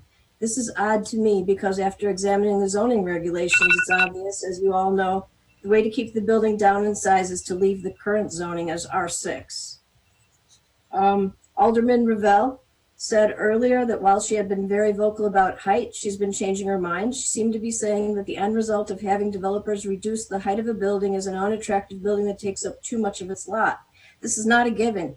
I attended the link meetings and was pleased to see the council reject it. Afterwards, the developer came back with a somewhat modified building that was not quite as high, but now took up every inch of lot space and more, had no setbacks. And while I spoke against this modified design and communicated with the aldermen in this room, now regarding the modified design, most of the aldermen in this room, the council approved it anyway. The problem is that developers and owners design a building that exceeds size limits as stating in the zoning regulations. They have the expectation of a high level of profit on the very large buildings they design. And when asked to decrease the height of the design, they try to fit the same number of units in a building with fewer stories to get back the same profit that they expected from the beginning by designing an oversized building for its zoning. Thank My you. other comments. Cecile, we're pretty far over the time limit that we. I understand. Thank you very much. Thank you for those comments. Next up, we've got Sarah Bogan, then Sean Peck Collier, then Stephanie Mendoza. Is Sarah with us? I'll keep mine very short. I would just like to second everything Molly said, that there's been literally zero action towards actually defunding the police. And it's a shame that the youth of Evans dedicate their time to laying out exactly what it should look like and educating the leaders of this city. Thank you, Sarah. Next, we've got Sean Peck Collier, then Stephanie Mendoza, then Tina Payton. I'd like to echo many of the commenters before me in regards to the budget and the police department. In 2019, the city included in their budget document a comprehensive performance measurement that includes information about all of our departments and their efficiencies. I believe that this would be an incredibly useful document for both the city and council and our residents to see for this year and encourage the city to incorporate that into our current budget. I would also like to commend the video presentation our city developed in order to help guide our residents in how they can help this winter and making it easier for everyone. During a recent joint meeting of the wards to hear a budget presentation, Don Wilson brought up the issue that, to paraphrase, there are many calls placed to the police that were unnecessary. And these unnecessary calls cost the city money and create a burden on what could otherwise be faster police response times. I'm wondering if the city would be able to invest in a similar PR campaign in order to reduce those calls. As we know, our Black and brown neighbors have stated over and over again that they experience police harassment, and the data that Illinois Department of Transportation has shared reflects that. Black and brown folks are stopped in traffic 9 times the rate of white folks and make up between 60 to 70% of pedestrian pat-downs, but with less of a contraband or arrest hit rate than our white neighbors. We need to do everything we can in order to change these statistics, and I encourage the city to aggressively look for ways to do so. Thank you. Thank you. Next up, we've got Stephanie Mendoza, then Tina Payden, then Jacqueline Harden. Hi, thank you for having me. I'm just here to express my support for Resolution 115R20, authorizing the city manager to create a community member relief fund to provide emergency relief to undocumented Evanston residents. I hope that the city council can unanimously approve this fund to show our undocumented community here in Evanston that we are a truly welcoming city, and that we let them know that we want them to stay here in our community, especially during this time of tremendous hardship, especially for a lot of our undocumented residents who are also essential workers. Thank you so much. Also to Cicely Flemings for making this happen,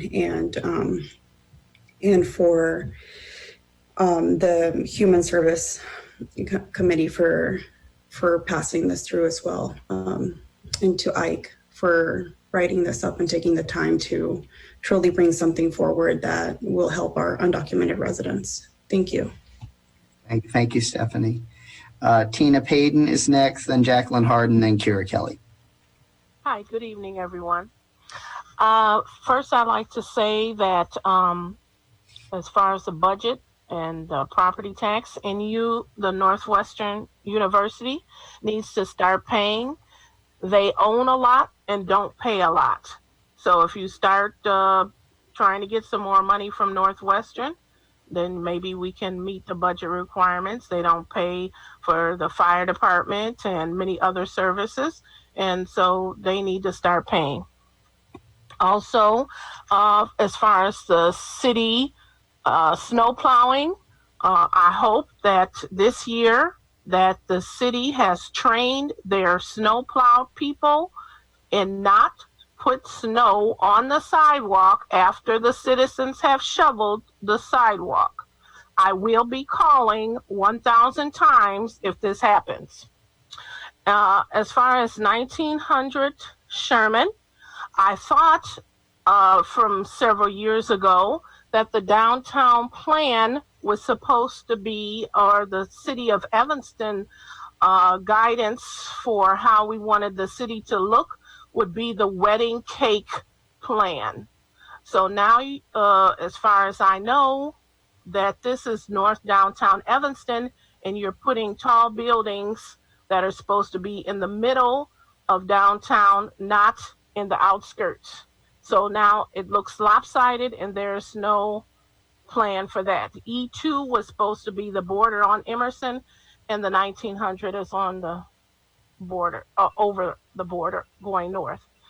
I would like to know, and there has been no conversation since we're all concerned about affordable housing, where are the units for families, 2, 3, and 4 bedrooms? All of these developers build studio and 1-bedroom apartments, and we say how much we love affordable housing, but not for families. This building is going to build mostly studios and 1-bedrooms for supposed affordable units. How many units have you built or approved, I should say, as city council? How many units have you approved for families, 2, 3, and 4 bedrooms? And yes, you do vote yes on most tall buildings here in Evanston. This displaces minority and low-income families. You have already approved the Howard Street project and gave $2 million to them. You already approved and this built the Avador and 1815 Ridge for 55 plus. We do not need any more tall buildings in this town. This is soon we will have the Sears Towers and John Hancock down the street. It's outrageous, and you all seem to vote and think it's okay to have tall buildings if you don't live right next to them. Black Lives Matter, no justice, no peace. Thank you and have a good day. Thank you, Tina. Thank you, Tina. Next up, we've got Jacqueline Harden, Kira Kelly, then Carlos Sutton. Do we have Jacqueline with us? I don't believe so, Mayor. Okay. How about Kira Kelly?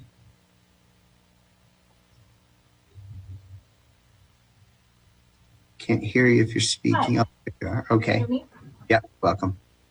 Thank you. I'm speaking today to say that we do need affordable housing, but we ask that the HACC developers come back with a better proposal that better respects our zoning and the fabric of our neighborhoods where they choose to come build. I'm dismayed. Okay, well, no, first I want to say that the first version that HAC presented and everyone still thinks on the table was palatable and reasonable at 11 stories, 80 units, and 70% affordable. And I'm dismayed that the developer kind of denied presenting that. I actually, he presented that at a first ward meeting and we took it very seriously. It was a 7-story building, 80 units, as opposed to 168 units, and majority affordable. Little did we ever imagine it would double in size and be an enormous luxury building, right, almost adjacent to 2- and 4-story buildings. Also, I noticed in P&D that council kept upping the number of affordable units that they thought that this was giving. In fact, it really only gives the required 20% of on-site units, which is only 34 units. But I'm not surprised that you got this wrong because the presentation that was sent to you had 70% affordable units, and now it's 70% luxury. And from what I understand, it's the 10% of the missing middle that is driving up the height. All of these stories, and the missing middle is still very pricey for almost $1,700 for small studios and 1-bedrooms. These are really comparable to what's already available that doesn't ask anything of the neighborhoods. Also, the Avador were so complimentary, and I'm glad that we're getting affordable housing, but the Avador included the IHO requirements without these excessive demands on the neighborhood. The HAC is proudly saying they are holding off on using low-income tax credits and instead are trying their hand at being luxury developers with this luxury mixed income prototype. But again, that means our ward, and our area has to pick up the slack and absorb many additional stories. It's not appropriate to ask neighbors to accept ever worsening terms of this building as the housing authority sort of muddles their way through dealings with the bank lenders. That's what we're hearing. They keep having different requirements. Well, we were still thinking that we were getting an 11-story building, and then now all of a sudden we're expected to just accept a 16-story building that's double the units because of their lending agreements. Perhaps they should stick with just affordable housing and not go into the luxury development industry. And a majority of plan commissioners were concerned. I read this at the PNP, but although in favor of the concept, we have to draw the line. 16 stories is too tall at this site, asking too much of the neighborhood. This is the plan commission. They actually tried to make amendment to recommend that the height be reduced, and city staff really discouraged them from doing that. So thank you, we Kira. asked Thank you, that Kira. Thank you. We're way over the time, and I've got several other people that have to speak. You can wrap it with one sentence. Okay. All right. So we'll move on to the next speaker, Carlos Sutton, and then after Carlos Sutton, we have Tris Stieglitz. First, I want to thank you for this opportunity to speak, and I have 3 concerns. Number one, there's adequate need for landlords to get some assistance, so you need to adequately fund SB 11. It's insufficiently funded for the need of small landlords. Secondly, the paperwork to apply for these loans. I've applied 3 or 4 times before and never been able to get through. So you should able to have a system to start where we can get the paperwork and get it submitted in a timely fashion. Secondly, I'm opposed to the Perlman building. It doesn't need a variance in zoning, and it does not have sufficient units for affordable housing. And last, I'm very, very concerned and very, very angry about the presentation of the man from the city of Evanston. There are 3 seniors in this block with driveways. And every winter, like Mrs. Payton said, we go out there and help each other. And we only ask the snow plow to pick up your plow when you're at our driveways. After we've shoveled for 3 and 4 hours, you bury us back under a wall of snow. I will not tolerate it this winter. And if it means we have to block the plow from coming into our driveways, or you either clear our driveways for us. Enough is enough. Do not continue the planning that you have for removing snow. And where are we to put the snow if it doesn't go into the street? Where do you suggest we put it? Thank you. Thank you, Carlos. Next, and I think this may be our last speaker, is Trish Stieglitz.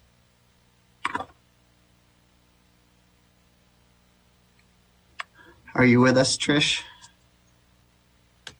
If you're speaking, oh, there you are. Welcome. Thank you, Mayor. I wanted to tag on to some of the other commenters tonight, Mike Vasilko, Miss Esther, Carolyn Laughlin. First off, the library budget absolutely should not be increased. They've reduced services, they've closed 2 branch libraries. They shouldn't be adding services or any cost to their budget whatsoever. They should be reducing it, as a matter of fact. I'm a huge library lover, supporter, and I've worked for them for many, many years. But in today, I just don't see how we can increase that budget even a little. As for the police budget, the comparison to other cities is interesting.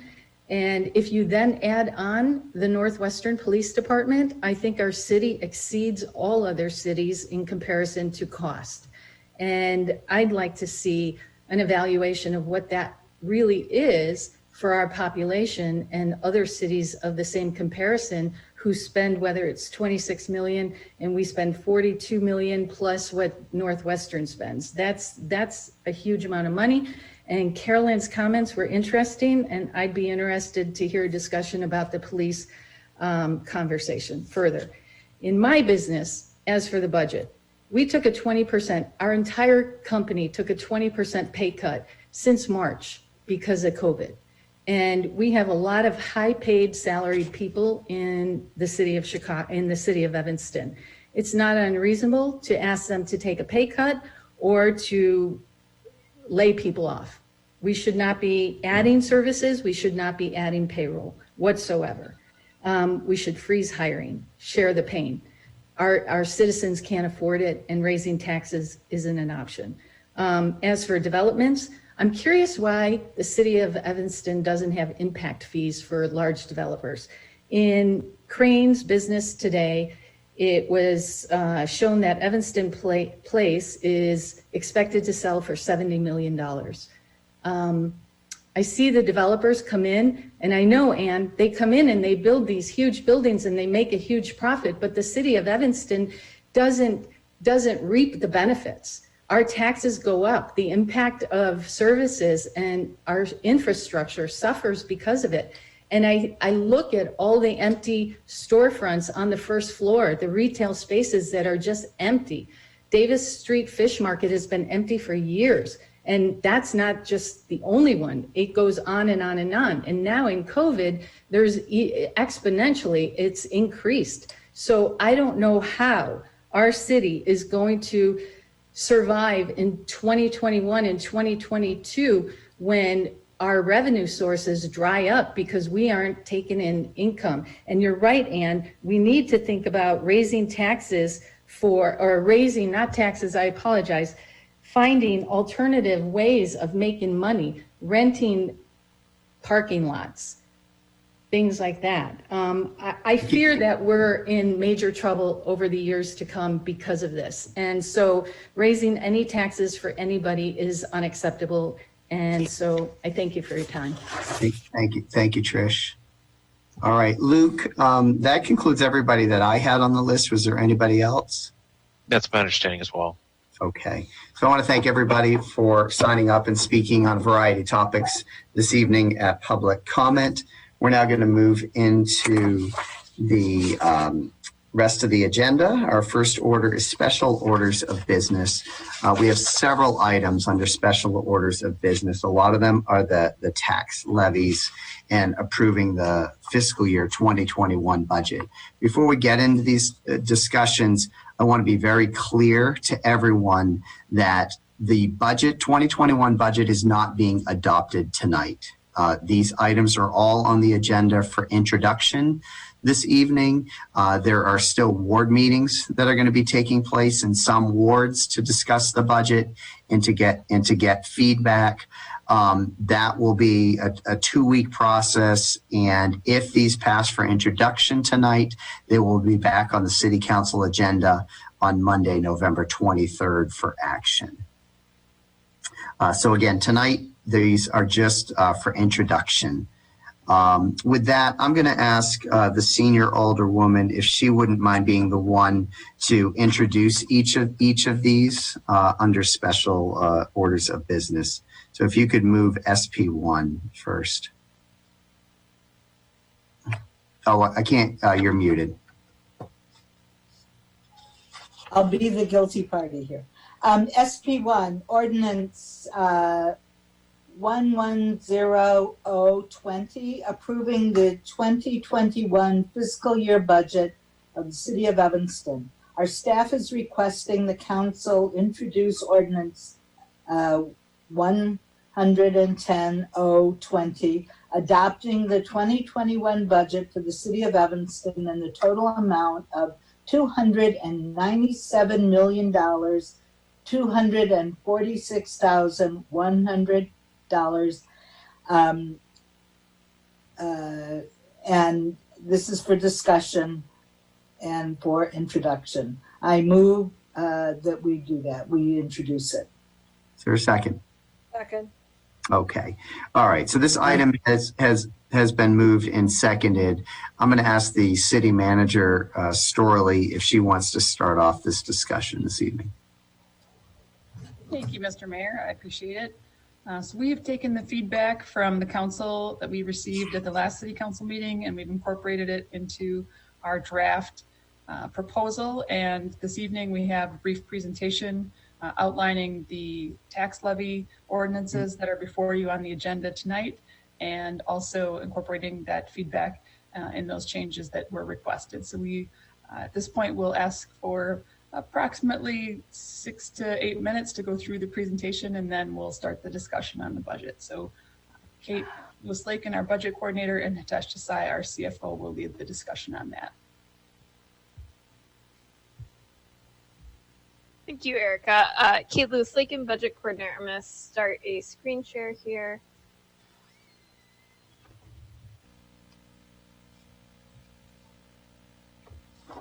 All right, so again, as Erica mentioned, just going through a few slides here, they'll go over all of the items that are on the agenda today, as well as some of the changes that we've made in the proposed budget based on the feedback we've received in the last 2 council meetings.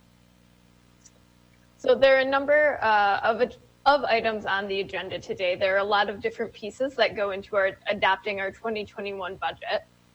The first item on the agenda already took place. That was the truth in taxation hearing. So that was a specific public hearing required by the state on the same day that our tax levy ordinances are introduced. So that took place, as well as, of course, additional comment on the budget and on the tax levies during our normal public comment in the meeting as well. The 2021 budget ordinance was 110020. That's what we're in the discussion for right now. And then we also have abatement resolutions, which are included as one item, and then tax levy ordinances, which are 6 separate items on the budget, on the agenda this evening. So again, these are all, we're going to talk about these all at once right now, and then of course we'll go through them in the agenda as they come up.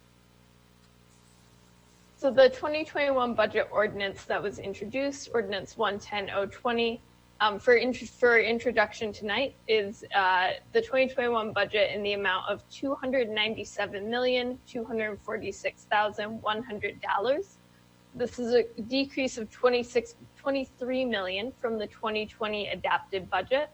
All funds saw a slight decrease from the initial proposed budget, the document that's on the website, due to the implementation of reducing our non-union general wage increases. So if you're comparing one for one against the 2021 proposed budget that's on the city's website, these are some of the changes we've made so far that gets us down to that 297 number. The general fund is of course where we focus a lot of our conversation in the budget, and we've updated the budget balancing worksheet that we use to track the changes we're proposing to the general fund. That's been included in the city council packet this evening. So that again will list all of the changes that we are proposing to that to the general fund through the budget balancing worksheet. All of those changes have been implemented in this final $297 million budget amount, and including, this general fund expense amount that's shown here. So revenue in the general fund after we implement all those changes is $112 million. Expenses are 111.6. This leaves us with a surplus of about 500,000, and that will be the amount of the contribution to the fund balance. Which you'll notice is a slight change from our initial proposed budget that came out early in October. So our projected fund balance with this change is 14.1 million at the end of 2021, which is 12.7% of expenses. Again, the change from the initial proposed budget was to reduce the contribution to fund balance in 2021 from $1 million down to $500,000. And this avoids a general fund property tax increase and brings down our total tax increase a bit. Staff recommends that City Council discuss maybe a commitment to, again, meet that 16.6% number in the next few years. One way of accomplishing that is committing to increase our fund balance contribution by $500,000 per year from 2021 to 2024. That would bring us to that goal amount by 2024. A few changes made on the capital improvement plan, the largest one being that McCulloch Park project was added back to the 2021 capital improvements plan. This is $1 million project which will be bond funded next year. It was initially delayed to 2022 as a way of finding cost savings next year. But unfortunately, the playground equipment has been recommended for removal at this time due to safety concerns. So staff is hoping to proceed with the project as planned and not delay the renovations on that park any further, since this work needs to be done now. This would increase the 2021 bond issue to 7.6 million, which is still quite far below our normal amount of 10 million that goes towards general capital improvement projects across the city. Hey, and Kate, it won't have yep. just a quick question. Where in town is McCulloch Park? I wanted to look that up. I believe it is in the 7th ward, and someone correct me if I'm wrong. It's west of Ryan Field. Okay. Thank you. And this won't have an impact on 2021 debt service costs, but it will impact our 2022 debt service costs. So again, not a major impact on what we're paying out of the budget next year, but it will, of course, have an impact going forward. I think Hitesh now is going to discuss the property tax side of what we have on the agenda this evening. Okay, thank you, Kate. Good evening, Mayor, members of the City Council, Hitesh Desai, Chief Financial Officer. So one of the change in the property tax is, we removed $500,000 in the tax increase for general fund by contributing less to the fund balance. So now the overall levy increase is around 4.9% of the total city and library combined tax levy. Next slide, please. Okay, so this is just the table showing what is the increase in each individual. So there is no increase in general fund. Human service fund is going up by $500,000 for certain new programs. Solid waste funds, we kept the levy flat, but we have proposed some of the minor increases in the fees. Debt service fund, since we stopped doing the transfer from general fund to the debt service fund, and we had a refunding savings of $1 million for this year and other million next year, there is some increase in the debt service fund, and which is $1.4 million. Fire pension fund and police pension fund, you see that this is based on the actuarial recommended contribution. Obviously, the stock market did well as of the last year, so it is comparatively less than some of the previous years. In fire pension, it is $379,000, whereas in police pension, it is $205,000. So total increase for the city is $2.5 million, around 4.5%. Next, please. Thank you. So general assistance, we are proposing a $220,000 increase for some of the programs. Library, corporate, their levy is staying pretty much flat. And overall, you see that the last number, $2.7 million increase in the city and library combined, and which equates to around 4.9% of our total levy. Next, please. And what would be the impact? I mean, this is a question we always ask, and even we heard in the ward meeting, that what would be the impact on the homeowners? And so here's the table. Somebody with 100,000 market value would see the increase of around $24 in the city portion of the tax bill. If it's $500,000, it's roughly $119 in the property tax increase for the city portion, and $800,000, $190,000. Next, please. Okay, the abatement resolution. So what happens is when we issue the bonds every year, we file the ordinance with the Cook County. So they automatically levy the debt service based on the amortization schedule and the bond order filed with them. But when we have the bonds paid for by the water fund, parking, sewer, or the TIF fund, then we have to do the abatement resolution to reduce the tax levy. And this is what we do as a part of the abatement resolution. So you see that our total 2021 bond debt service is around $18 million, but we have an abatement amount of almost $3.7 million. So bringing the debt service levy to $14.4 million. So that definitely helps when the debts are paid by some of the enterprise funds or the TIF funds. Next, tax levy ordinance. Obviously, we established the tax levy and we submit the ordinance with the Cook County, and based on that, they extend the tax levy for the city. So which includes the general fund, human service fund, solid waste, police, and fire pension. This does not include the debt service, as I mentioned earlier. I mean, they already have the bond ordinance and the bond order, so they have the amount. We just have to give them the abatement resolution, and they would reduce the debt service levy by that amount. Cook County allows the 3% loss factor, so we include that loss factor to our net levy. Next, please. Okay, so we have the ordinance 113-0-20, which is for the general assistance tax levy, which you saw earlier.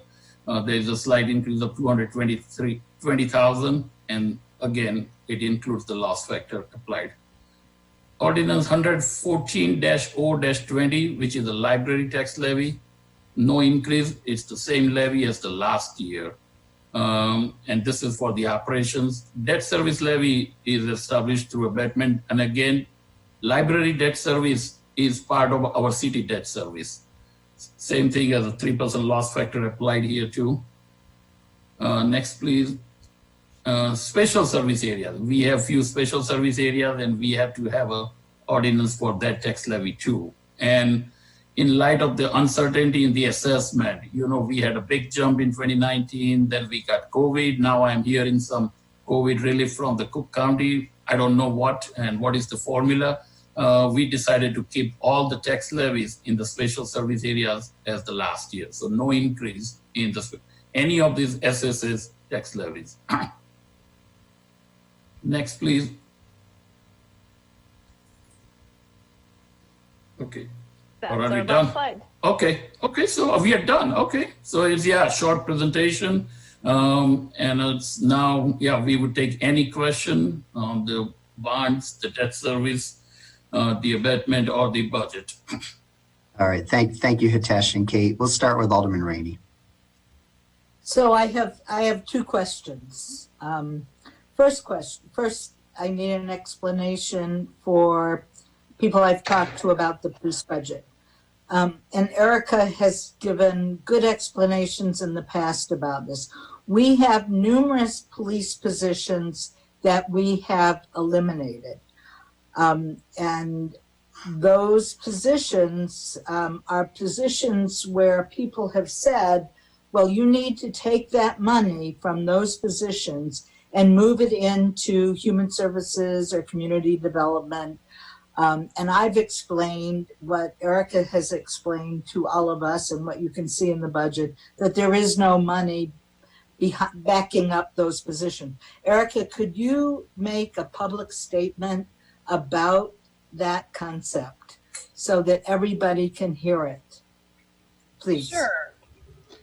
So as you know, we have made some pretty significant reductions to the police budget as it pertains to staffing. So 11 police officer positions have been slated to be reduced in this year's budget. In good years, when we have all the revenue that we typically receive, when we're not in the midst of a worldwide pandemic, we would be able to take that money and move it over to other social services. But this year, with the reduction in the revenue that we're seeing to the tune of approximately $8 million, that revenue just does not exist. It is not available to us. It is gone. That is why we are holding 50 positions either vacant or eliminating them this year. And that is why we are doing all the other cost-cutting reductions that you see in this year's proposed budget. Also, to the question about how we're progressing on the movement towards funding our social services at a higher level. I think the council is making good progress. The Alternative to 911 Committee has been meeting regularly and devising our process and plan to move forward on providing a better service to those persons who call 911 in mental health crisis. So that is a priority for right now for the Human Services Subcommittee to develop that plan so that we can begin a pilot program in 2021 to provide that service to the community. And if it's successful, expand it. If it's not successful, reevaluate it, tweak it, and then try again. But I believe that the strategy and the planning is of premier importance because we receive lots of 911 calls. And until we have a plan in place with personnel in place, whether that be city personnel or contracted nonprofit providers or for-profit providers in the community, we still need to respond to our 911 calls. There is an expectation that a response will happen when somebody dials 911. And until we have a better plan in place, we have to continue to provide that service. So while we are devising that plan, we still need to have staff at the police department able to answer those calls. But this is a multi-year effort. I think we're making good progress. We're on the right track. We're doing all the right things, but it won't happen overnight. I think we are being very strategic. We're being very thoughtful. We're looking at all the best practices, and we're trying to devise a plan that is right for Evanston. So while we have made some significant reductions in the police department's budget for 2021, I think you'll probably see additional reductions to that budget in 2022. It just won't all happen overnight because we want to involve the community in these discussions. We want to move at a pace that everybody's comfortable with, making sure that we're looking at all the data that we have and making sure that we have a good plan in place to transition over. Does that answer your question? So there's, well, sort of, mostly, yes. So, but just clarify, there are several police positions that we are not filling, but there are other police positions that we are eliminating, sworn officers. Can you remind us of how many those are eliminating? We are proposing to eliminate 11 police officer vacancies. Okay, 11, right. So what I've explained to people, and not well evidently, is that while there are no funds behind those positions now that can be transferred out to human services or other places, next year and the year after, those positions won't be funded, and also pension funds won't be contributed. So there will be a major impact in that budget, the police budget, when you consider the cost of 11 police officers. Absolutely. Correct? Significant savings. So, yes, significant savings. All right. So the second point I need to tell you about is I asked people about where would you like to see cut? And of course, I knew that there wouldn't be many places. And people told me that one thing that they're very concerned about is they would like to see 311 operative over the weekend and nights. I mean, they find it very discouraging that they cannot communicate with 311 on the weekends. And I'm just wondering, I mean, if we're looking for alternative ways to keep 911 and the police department not busy when they shouldn't be getting calls, perhaps restoring 311 when they're not, I mean, we used to have them on the weekends and now we don't all the time. So what would be the cost, and would you consider, and have you thought about restoring 311? We could certainly look at that and provide a budget memo with the costs. We did add weekend service back on in the beginning of the pandemic, and we ran it, I want to say, through mid-June. And it was well received when there were times when we had a lot more questions in the beginning. But as we saw the call volume drop off, and then we eliminated Sunday, and then we eliminated Saturday again. But we can certainly look at what it might take to restore that, and if the call volume might substantiate a level of service that would be available. Yeah, I was very surprised that there were lots of responses to that. Yeah, so, that's good feedback. all right, thank you. Thank you, Alderman Rainey. Other questions or comments? Alderman Flum? Just to be sure, to be clear, I guess, are we doing any questions we have regarding the budget now? Yeah, we're talking about the budget. So the whole budget's on the table. Generally, the way that we've done it in years past is we have a robust discussion on P1, and then we go through all these different tax levies, and we don't generally have a conversation about each tax levy. Okay, I just want to make sure. All right, I talked to the city manager about several of these things. And I just, as we all know, people are just not doing well financially. Some are, a lot aren't. Our city is not. And I don't want to just kind of be downer Debbie on the tax levies, but people are still calling, asking for food and rental help and all kind of help. And so the idea that even if it's, that's just document says $100, it's $100, and it's just not a good time to be asking people for more money. So I would like to propose for the Human Services Fund that cost be reduced by 125, and that 125 would come, 125,000. That would come from the police have $125,000 worth of training allocated that is not mandatory by their per union contract. And while our police are great and all those things, I just don't think this is a year to be spending anything extra. As one of the speakers mentioned, many companies are laying off, or people are taking 20% cuts across the board. We know our staff has been taking cuts. So I think to allocate money for extra training is not necessary. And that 125 could even go towards the program that we're working on in the subcommittee that we hope to have back in front of council early next year. There's also another 50,000 in there for a senior program that Alderman, City Manager and I have talked about several times. I initially thought that money would come from some money that we had allocated for the food pantry that we didn't have to use. So I would like, Erica, if you can revisit that in a budget memo or such, so that again is not just another tax levy for people. I still am I'm going to not support the pension and police fire. I've spoken to, several pension people over the weekend trying to do my due diligence. If we do not fund an addition this year, we're still at about 1.6 or 1.8% over the state minimum. I realize the state minimum is nowhere near ideal. But again, we're asking people who might be having a very hard time financially and maybe don't even have a job to pay, I would just say, quote unquote, extra for the pension service. And we, as far as I know, don't have any retired police or firemen who are not receiving their pension payments. So, just not sure this is the best year to be going above and beyond. And then my last comment is for the debt service. Again, totally understand and applaud that we want to have our fund balance high for a rainy day, I would say, but it's raining now.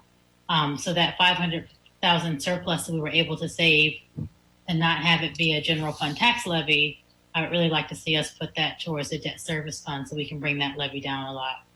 Or not a lot, but bring it down, somewhat as well. So those are the things that I'm thinking of right now. I've spent time trying to find every dollar I could in the budget without making us a city that's not functional.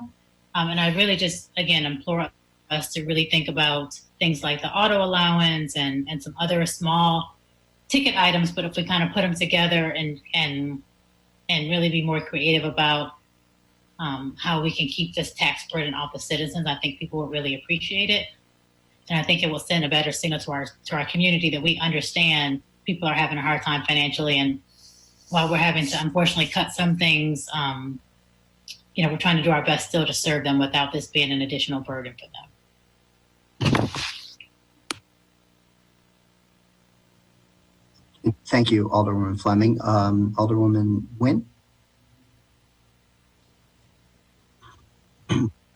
Thank you, Alderman Fleming, for raising those issues. When we get the information about the extra police training, the 120, is it 125? Yeah, I think that's the right number. But I'd like to find out a little bit more, and maybe this has been in a budget memo that I haven't seen, about what that extra police training is for. At a time when we're trying to make sure that our police are using the most up-to-date practices. I just want to make sure that we're not eliminating something that it may not be in the union contract, but it's something that we as a city have put in place and value to make sure our police are operating in a way that we want them to. So I'd just like to know what that police training is for. If it's not for something like that, Alderman Fleming, I think that's a good spot to look for a cut. Alderman Nguyen, I had the same question. So is it possible to get either Chief Cook or the city manager to respond? I realize that this evening it's only for introduction, but I do have the same question. And I'm also looking through the packet to see if and where the training is spelled out. So thank you for raising that question. It's in a budget memo. I don't remember what date it was from, but it is in a budget memo. And from the questions that I've asked, it seems like all of the trainees are trainees of which we've offered before. So they would be more of a refresher courses, not new courses. Mm-hmm. But it is in one of the budget memos. I don't know. I'll try to look and see which date it is. Kate, do you know which one it's in? Yep, it's on October 23rd, the first group of memos. I think it's the third one in. Okay, thank you. Erica, do you want to speak to that at all? Just send a message to the chief. I know it's a busy night for him tonight, but I want to see if he can come on to answer that question. All right, so we'll come back to that if the chief comes on. That'd be great. Other questions and comments from Alderman? Alderman Wilson and then Rainey. Thanks. And, I do have a lot of reservations about the pensions contributions. So one thing I just want to go with, it's been a long time since we had the really, super detailed breakdowns on how some of this looks and plays out. So if we could get some information on what the, going forward impact would be, just kind of going roughly from memory, I feel like, our levy right now, like the police levy is roughly, I think 50 to 60% of that is because we're trying to make up for the fact that it wasn't funded properly in the first instance over a period of years. So I don't want to compound that any worse than it is. It would be great if it had been correctly funded all these years and we didn't have to write that big check. But again, I'm going from memory. So if we could just get the, the specifics on, what those, costs above the, because we're underfunded, how much extra it's costing us per year. And then if we don't put the actuarially recommended amount in and we put the state minimum in, what is the year-to-year going forward impact? I'm assuming it's, we're going to pay extra each year for, I think, 22 years or something like that they amortize it over. So however that comes out, because I don't want to save people, $50 or $100 this year, but cost them, $1,000 over the next, 10 or 20 years. So again, I don't know what the numbers are, but I think that would be useful for all of us just to kind of know what those are. And maybe they're not that impactful. If they're not that impactful, then maybe maybe there's some basis for making a change.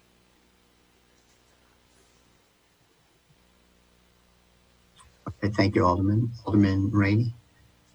All right, I'm on the same track as Alderman Wilson, but I am looking at the numbers. The number I don't have is the consultant's recommendation. Erica or Hatash, do you have that number? Yes. Which number is it? Is it the 11 million? Is that You're their right. number? Right. That's their number. For the police pension. Yeah, police. I'm only talking about police. Right. What is the state number? The state number is 1.4 million lower than that. Lower than that. Okay. I'm looking at schoolmaster's recommendation. He wants 13 million. Our city recommendation is 12 million, and we're going with 11 million actually. So, we could actually take $1 million from here. And I have the same concern as you do, Alderman Wilson, but we have padded the number from the auditors every single year. I mean, we've gone over what even some other aldermen have wanted. So I think 1 year, and this is definitely a year unlike any other. And I would commit to never going below, what the auditor recommends ever again, unless, of course, half the council dies of COVID or something, which I don't think is going to happen. But I think we ought to hit this number. This is where we could save the reserve fund. I really think that's an important spot. And I think that we could take some money from here. Also, everybody has taken furlough days. The fire department kicked in, city staff has kicked in, unions have kicked in. Has the police department helped out yet? Time to help out. All right, so I'm going to recommend that we take. I'm gonna recommend that we do take $1 million off this, or that we hit the state requirement exactly. And I'm not sure exactly what that number is. If it's less than $1 million from here, then so be it. But I'm going to recommend we contribute $1 million. That we contribute exactly the state requirement on the police pension fund. I'm going to move an amendment. Oh, I can second, and I will just say for clarity's sake, what we contributed last year was, so if we even did no tax increase this year, what we contributed last year was still 1.7% over the state. So we. Yeah, no, we always do. Yeah, so I'm just saying, so even last year, even with no tax increase, we were still over the state requested. Well, because we were getting liquor tax and food tax, and we were getting all sorts of good stuff. Yeah. We're not getting that right now. This is a different year. I'm gonna add, that's, yeah. I mean, everybody's kicking in. It's time to make this. Well, City Manager Storley, can you confirm that the police have not yet? We're still negotiating their furloughs and such. But that's not why I know, but I just want to confirm because I said yes, and I want to make sure I'm not putting the wrong information out there.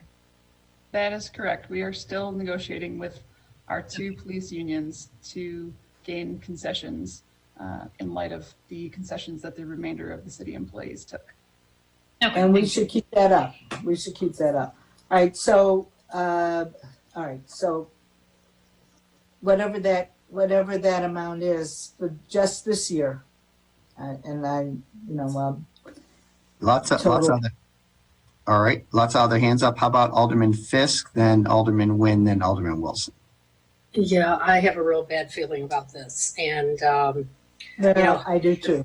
Well, how hard we fought in what 2009, 2010 to increase the payments to the pension after I'm sure discussions like this for many years. It's really. I'm more than willing to hear and read the budget memo following Alderman Wilson's request, but I think we need to be really careful about this because we can easily find ourselves in a worse place next year, trying to save this year or appear to be saving this year. I'm really uncomfortable about it. Also want to see the police training, the $125,000 and what that was earmarked for. I mean, training is one of those things that's been asked for. I mean, when we're talking about, reallocating money from the police budget, I mean, taking it from enforcement and putting it in training is something that's been recommended over and over and over again. So I want to be very careful about what we're doing. I'm okay with the $500,000. But I'm feeling very uncomfortable without more information. Giving my okay on this. Thank you, Alderman. Alderman Nguyen? Well, I echo what Alderman Fisk said. We went through really, really intense discussions when we realized how out of whack we were with projections. And the state projections are a joke. And every expert we brought in on that told us that if you followed those, and we have all the documents on this, we would never ever reach the goal. And it's and so we have actually gone. The reason why we've gone above and beyond is because we're actually following intelligent recommendations made to us by actuarials. And so I'm really reluctant to back off on that as well. I have the budget memo open on what the training budget is at approximately $125,000. And it is the points that it's used for are use of force, learning about use of force, de-escalation techniques, civil disorder and crowd control, defensive tactics, then arson investigation, evidence technicians, homicide investigations.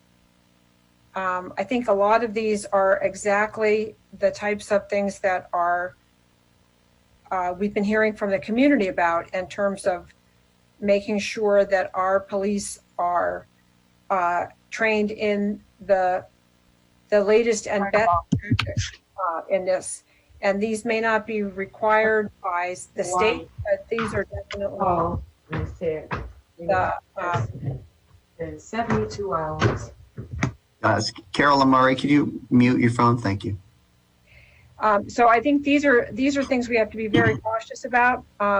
There might be some things on this memo that we could eliminate for next year, but those first four items are exactly the things that we're hearing from the community about in terms of improving our police performance. Yeah, I would agree. Thank you, Alderman Will, for the point of information. Thank you. All right, we got Alderman Wilson, then Alderman Roos Simmons, then Alderman Fleming, and then Rainey. Basically, I just think we shouldn't make any decision on that until we have the information. I think we'd be doing everybody a great disservice. And, you pick up a newspaper and you look at the way the state of Illinois has not handled their pension themselves, but they also set the mandates and dictate, the way that the local municipalities have done this. And, we started out, when I started in maybe 2009, the numbers were shockingly incorrect. I mean, it was just kind of unimaginable differences. And, now we're looking at $100+ million, deficit. And, I want to see the exact numbers, but I think my recollection is that of that $35 million tax levy, I think maybe 10, in the neighborhood of 10 of that is just making up on back payments. Hitesh, I don't know if you have any of that stuff off the top of your head, but I do want to see those numbers because, when you look at that fact, one more year, any year is compounding the problem. So, that's why we're in the, having some of these challenges that we have. If we didn't have to make those back payments, we probably wouldn't be having these conversations. Thank you. I would add to that budget memo. I would like city staff to look at if there's if we were to reduce that and just do the state minimum, if we think there's an impact in how the credit rating agencies, your S&P and Moody's, would look at the city. Because I remember you talking before about, wanting to see that we're fulfilling commitments that we've made in the past. This is certainly one that we've made and we've always kept. Obviously, we're in pretty extenuating circumstances right now with the pandemic, but I'd be interested in that as well. If that's gonna, we don't want to find ourselves in a situation like the state of Illinois with their credit rating, which is practically jump on status. Alderman Simmons. Thank you, Mayor Haggerty. Are these memos able to be prepared for our Wednesday meeting? We have a joint 5th, 2nd, and 6th ward meeting, and I'm unable to take any action today, although this is for introduction. I'm not okay with having any action, or I would have to vote no on introduction just based on the outstanding information needed and our commitment to have a community meeting with our wards. Yes, Alderman Simmons. I think we have enough information to handle the 2 that have been requested, pensions and police training. Ones I'll have to check with staff about. Okay, thank you. And in addition to that, can staff release a newsletter just as a reminder for our budget meetings for at least for the 5th ward? Now the 6th and the 2nd may have gone out already, but I haven't had one and I would like an update if that's okay to the ward. Sure. Thank you. Thank you. Alderman Fleming, and then Braithwaite, and then Rainey.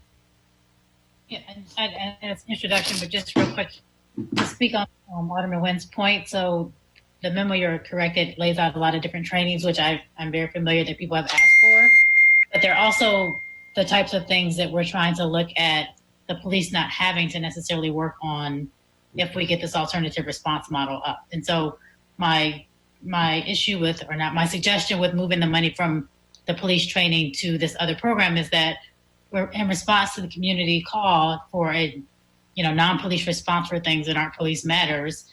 We are now using that as a tax item for citizens to pay for. So when people have called for defunding or reimagining or reallocation or whatever of policing, we've answered that by, as Alderman Rainey pointed out earlier, we got rid of 11 positions that don't have any money to them. And now we're telling them we're going to offer another service that we hope, meets the need and releases the burden from the police, but they have to now pay another tax levy for that. And, so that's for 1 year for, a semi-pilot. And unless we have a better year next year with revenue, I don't know where the money's going to come from here to pay for a continuation or reimagining of this program. So that was part of my issue. Those Erica or Chief, if he's on here, if he can make sure that memo includes if officers have done those trainings before, because again, I'm not saying people don't need training, but these are trainings that I'm pretty sure people have taken in the past and people are still concerned and complaining and having experience with our police officers they don't necessarily reflect all the training, and not all the officers, but some officers. And so if we're going to answer community call and offer another option for folks, I don't think that that option should just be one in which we tax them higher when they're already complaining about how much they're being taxed. So that was my concern. Not that the trainings aren't important. Thank you, Alderwoman. Alderman Braithwaite, then Alderman Rainey. Thank you, Mr. Mayor. I think just with this first item, and we still have quite a few to go through, there have been a number of questions that have been asked. I do want to follow up with Alderman Simmons, and I don't know how Alderman suffered him, but part of what led us to this, to the request of our joint meeting, was the issue of property taxes. We have seen, we all have a working knowledge of what it looks like for our residents, but part of my concern is the impact to all of our local businesses.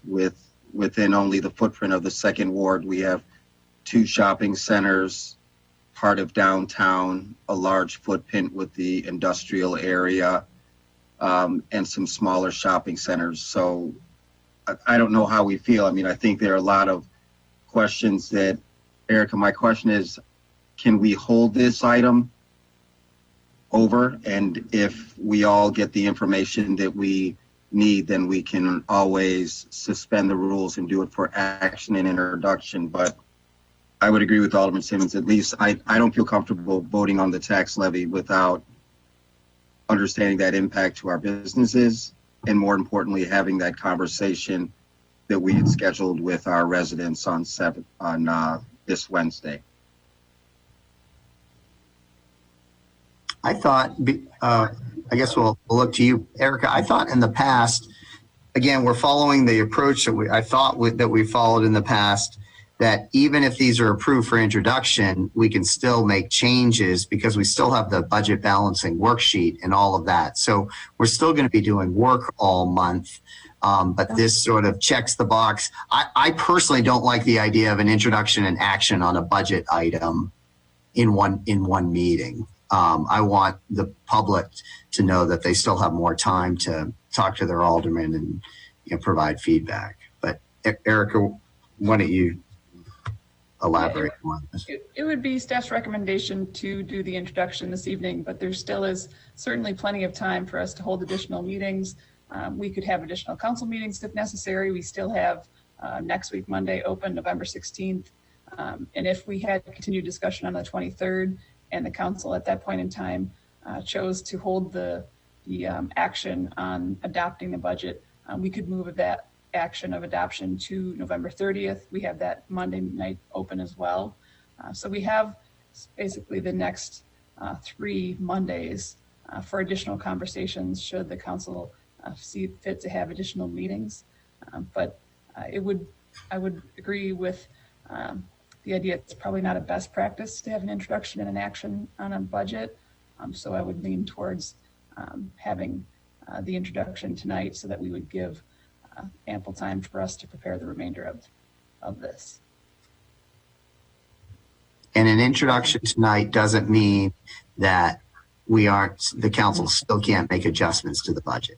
I imagine there will be lots of adjustments to the budget. Yes, I just want to be clear. Right.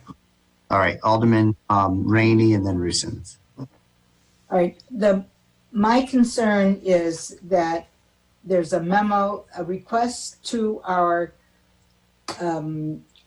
pension consultant or auditor, whatever you call it, that we let that outfit know that there's a discussion about reducing the budget to the state requirement, and what impact will that have on, number one, our bond ratings, and number two, a 1-year reduction to that amount going forward.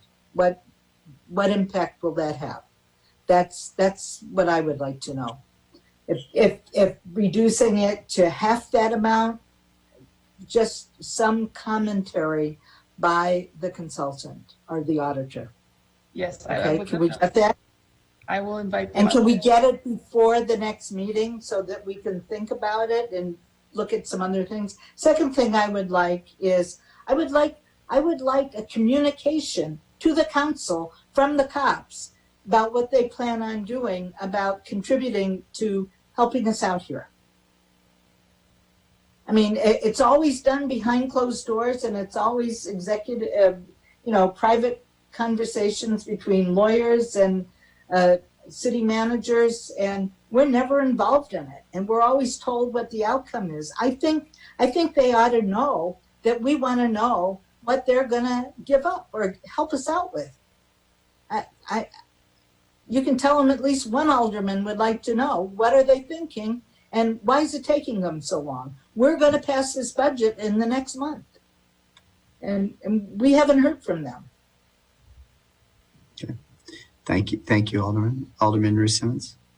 Thank you. And this is just more to process, again, waiting for our meeting on Wednesday. If we have future meetings for further discussion, and this is a working document, then why do we feel it's necessary to move for introduction today and not continue working on it since we have more meetings? That's the process. So my question is, why is it necessary? That's the process and the past practice. But if we're trying to listen to the residents, and particularly our meeting is on Wednesday, for us to take any advance action, although it's just for introduction, like how would that create any barriers for us to continue working on it? None. So right now, it's just a scheduling issue in that we don't have any other meetings currently scheduled other than the 23rd, which is projected to be when we would adopt it. So if the council wishes to not introduce it tonight, we could have a meeting next Monday night and we could introduce it at that point in time. Or we could introduce it on the 23rd and then have a meeting on the 30th for adoption proposed. So if any of those options sound like a good prospect for the council, please let me know. Erica, what's the drop dead date that it's got to be approved, Erica? I mean, can we go to December 31st? No, I don't. It seems like there's a month. We have 2 more Mondays. Even if we just have for introduction on the next meeting, and then pass it for introduction, and then continued with a goal of a November 23rd action. So the question then is, does this council want to set a meeting to do these same items next Monday? I wouldn't say next Monday, just I would recommend. It'd have to be next Monday in order to do it on the 23rd. Right? This Monday's the 16th. But it's not a regularly scheduled meeting. No. It's not a regular scheduled meeting. Correct. So we'd have to schedule the meeting, or you could say we're not going to have it next meeting next Monday. Hold the meeting on the 23rd, and knowing that you have to then have a meeting on November 30th. And so on the 23rd would be for introduction and the 30th for action. Correct, Erica? That's correct. And the 30th would be after the holiday weekend. After Thanksgiving weekend. Okay. Alderman Wilson. Okay. Let me go Wilson and then Braithwaite. Sorry. Sure. And I, in my mind, I'm just thinking, if we go ahead and introduce it, then we have options, right? If you don't introduce it, you don't have any options. You automatically have to have a meeting. So, if we need the extra meeting, if we need multiple extra meetings, that's, fine. We'll take as much time as we need. But, this sort of like locks us and the community into, extra meetings that you might or might not need to have. So I think it's useful in having conversations with people that I talk to about this is, here's the budget. This is where it's at. It's been introduced. We are still talking about it. Look at the current iteration. Look at those budget memos. I definitely don't want to suspend the rules no matter what, because it's not fair to people. People expect 2 readings. So, clearly people are following this closely. They're concerned about a lot of different points. But I think it makes sense to go ahead and introduce it again, so we have options and we're not locked into this. And I don't know if people are going to travel. I mean, we can do it on Zoom and stuff, and I'm fine, but I don't know what anybody else's circumstances are. And, I don't know what people in the community circumstances are. I think, people kind of, plan on the scheduled meetings, and we even heard a little bit about that tonight about, notice and changes. So I don't want to deviate too much from that if we don't have to. Other comments or thoughts? Alderman Braithwaite. I mean, I'll finish up by saying I think there have been enough issues raised with the pensions, with the tax piece, with the police training, that folks will have a field day even with the introduction of this. And I would move that we hold. If there's a second, then that pauses it until the next scheduled meeting. But at least three of us made a commitment to our residents to have this larger conversation. Unfortunately, I didn't have my regularly scheduled ward meeting this November to discuss it, and that's going to be my first opportunity, specifically around the issue of raising property taxes. And I think for my own comfortability, it's a bit ingenuous for me to say we'll change it later after supporting the introduction. So if there's not enough support for the whole, then I will be.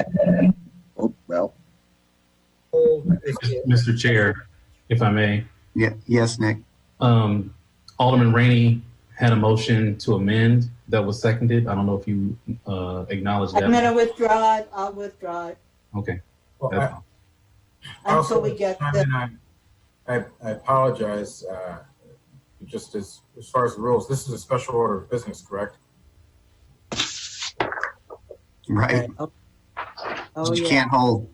Well, I believe it shouldn't be a special order of business, but yes, as it is designated, you can't hold with motion for business. All right, Alderman Nguyen. All the rules for special orders of business. Alderman Nguyen. I don't think any of us want to come to a meeting on the Monday after Thanksgiving weekend. I think since we, three aldermen have made a commitment to hear from their residents before they have a discussion of the budget, that we should have a meeting next Monday night. I'm sorry to add an extra meeting, but that's not unusual during our budget discussions to have extra meetings added. I think we should have a meeting next Monday night for introduction, and that, as Alderman Wilson said, gives us lots of time and we won't be rushing, so that we have an introduction next Monday night, and then we have the goal of completing the budget on the 23rd. And if we don't, then we have the 30th as a backup. But I don't think we should wait till the 23rd to introduce. That's not giving the public enough time. Well, that's exactly what I was asking, exactly what you just proposed. So Okay. we still conclude everything on the 23rd, but we have a meeting on this coming Monday. And, we're passing a budget in a very, dire time. I think another Monday meeting is a reasonable expectation for us to do this work. I agree. So I'm sorry, Alderman Rusimmons, I didn't understand that's what you were proposing, because I think that's what we should do. I mean, this is a really big topic, and having one night committed to it is not unusual during a budget session, the budget season. So I would propose that we meet next Monday night, and the topic be just the budget. So Nick, question for you. I mean, we've got this obviously noticed and on this agenda, and a whole bunch of items that are all special orders of business. City Council Rule 1812 allows if two aldermen request to hold it over to another meeting, but it has to be a regular city council meeting. It can't be a special meeting. Just for clarification, Nick, you mean table to another? You can't hold. No. You can't hold a special order of business if you want to refer to the City Council Rules 1812 says you can hold, if at the request of two aldermen, you can hold an item that's on the agenda for special order of business can be held to the next regular city council meeting. It's the City Council Rules, Clerk Reed. Yeah, but I do think our practice has been that you can't hold a special order of business. Please refer to 18.11. It says it can be made at a future time. That's a special order of business. But 1812 says if it's on the agenda for special order, 2 aldermen say, I don't even know I'm actually arguing with the clerk. The special order of business can be held at the request of 2 aldermen, but it has to be at a regularly scheduled city council meeting. It can't be a special meeting as you guys are suggesting. So that would be the 23rd, and then it would have to go to the 30th. Alderman Wilson. So, yeah, I mean, again, that goes back to the options. We can have, and Nick, correct me if I'm wrong, we can have an additional meeting to discuss the budget for discussion purposes only in the interim. So in other words, it doesn't have to necessarily be for action at the next discussion. Is that correct? Don, can you say that again? Could you say that again? So let's say we introduced it tonight. We're going to be talking about it a lot more over the next weeks. If we add an interim meeting next Monday, for example, for the purpose of discussing the budget memos, then we can have conversations about that, I think. And I just, but I might be wrong. My recollection is that we can have a discussion meeting on these topics without taking action.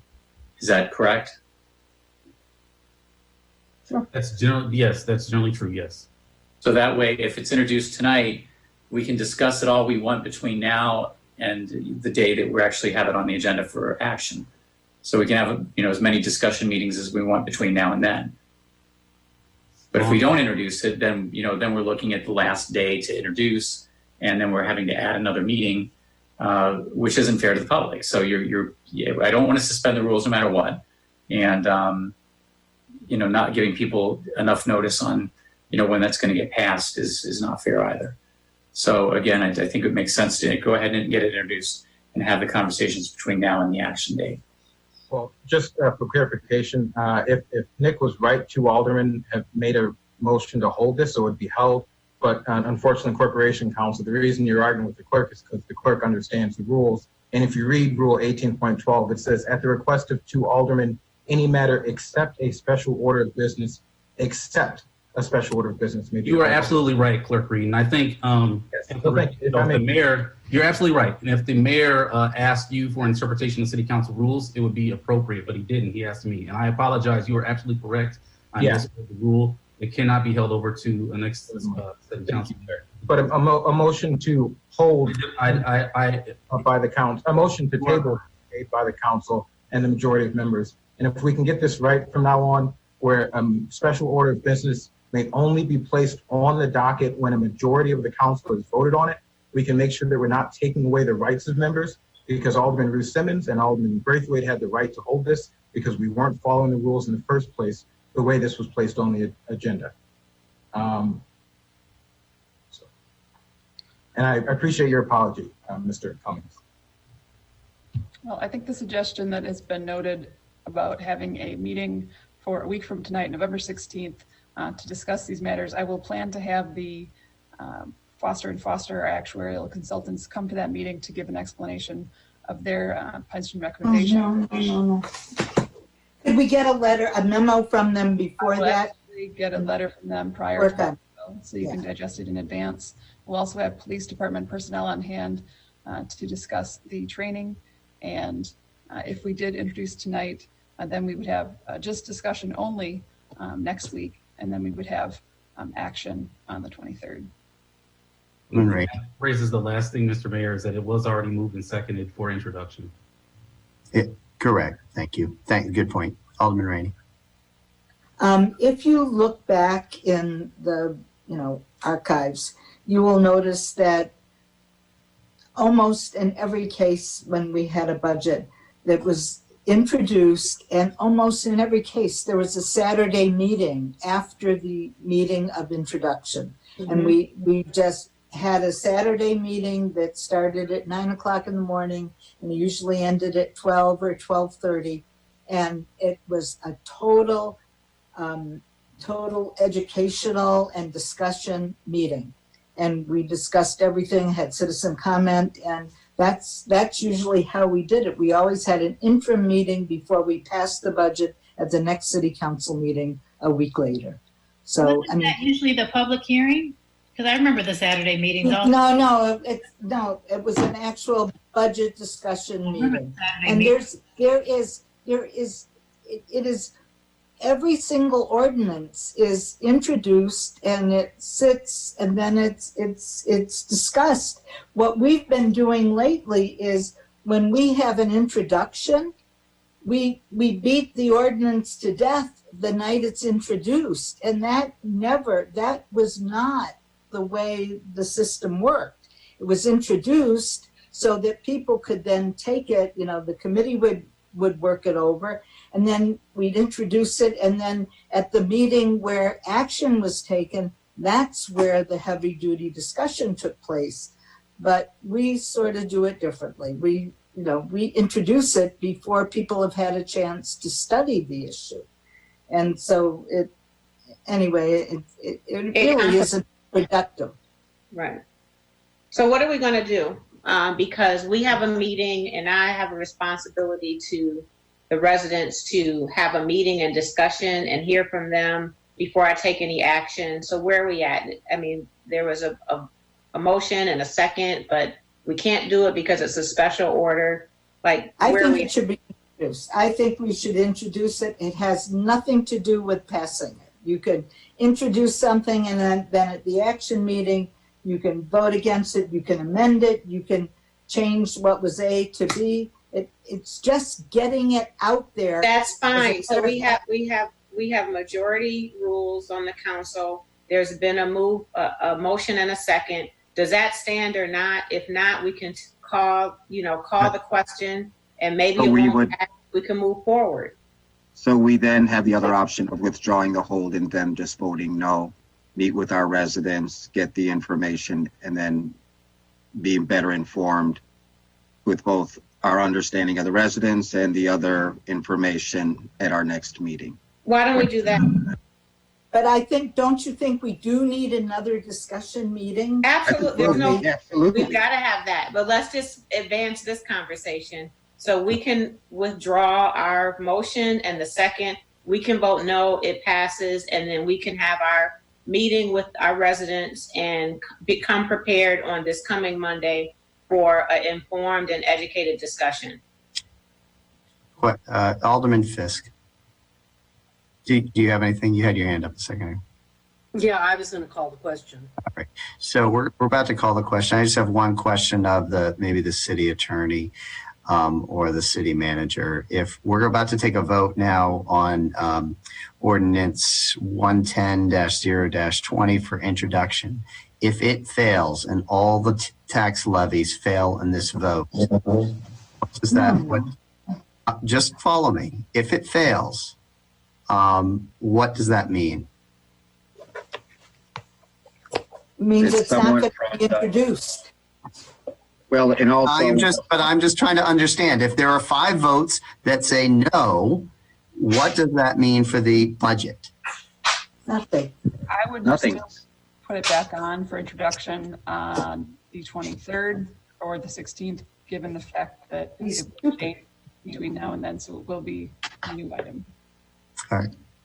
All right. So seeing no more discussion, I'm going to ask the city clerk if what we're voting on, please. I'm sorry, because we're only at P1, right? we are voting on P1, which was moved by Alderman Rainey, seconded, which is ordinance 110-0-20, approving the 2021 fiscal year budget of the city of Evanston.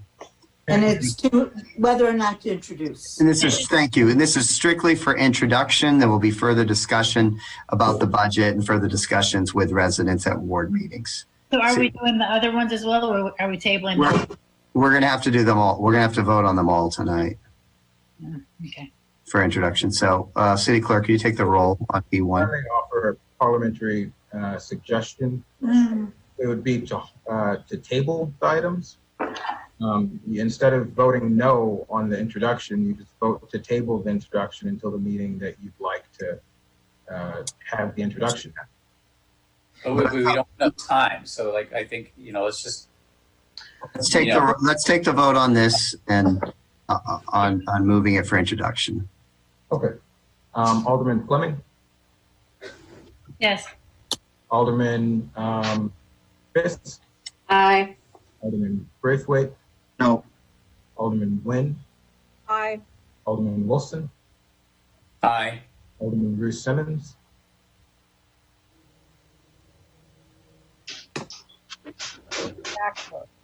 No. Okay, Alderman Ravel. I'm sorry, Alderman Sufferton. No. Alderman Ravel. Aye. Alderman Rainey. Aye. All right, so SP1 Ordinance 110-0-20 approving the 2021 fiscal year budget passes for introduction only. There's going to be plenty of community conversations, ward meetings still with residents, but it passes for introduction on a 6-3 vote. Alderman Rainey, could you move SP2? Yes. SP2.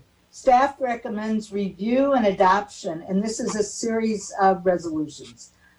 Resolutions 98 R20 through 112 R20 by by the council, abating in the amount of $3,676,094 property taxes levied for the year 2020 to pay principal and interest on general obligation corporate purpose bonds. These resolutions can be introduced in one motion as stated above and approved through a single roll call vote. I move approval. Is there a second? For action. All right, thank you. And there was a second on this. Are there any questions or discussion on this item? Just a point of order, Mr. Mayor. It does look as though the resolutions 98 R20 through 112 R20 are for action, not for introduction. That's Correct. what I said. Right. I just want to make sure it was clear. Thank you, Alderman Rainey. Thank you. Okay. All right. Seeing no discussion, City Clerk, could you please take the roll on SP2?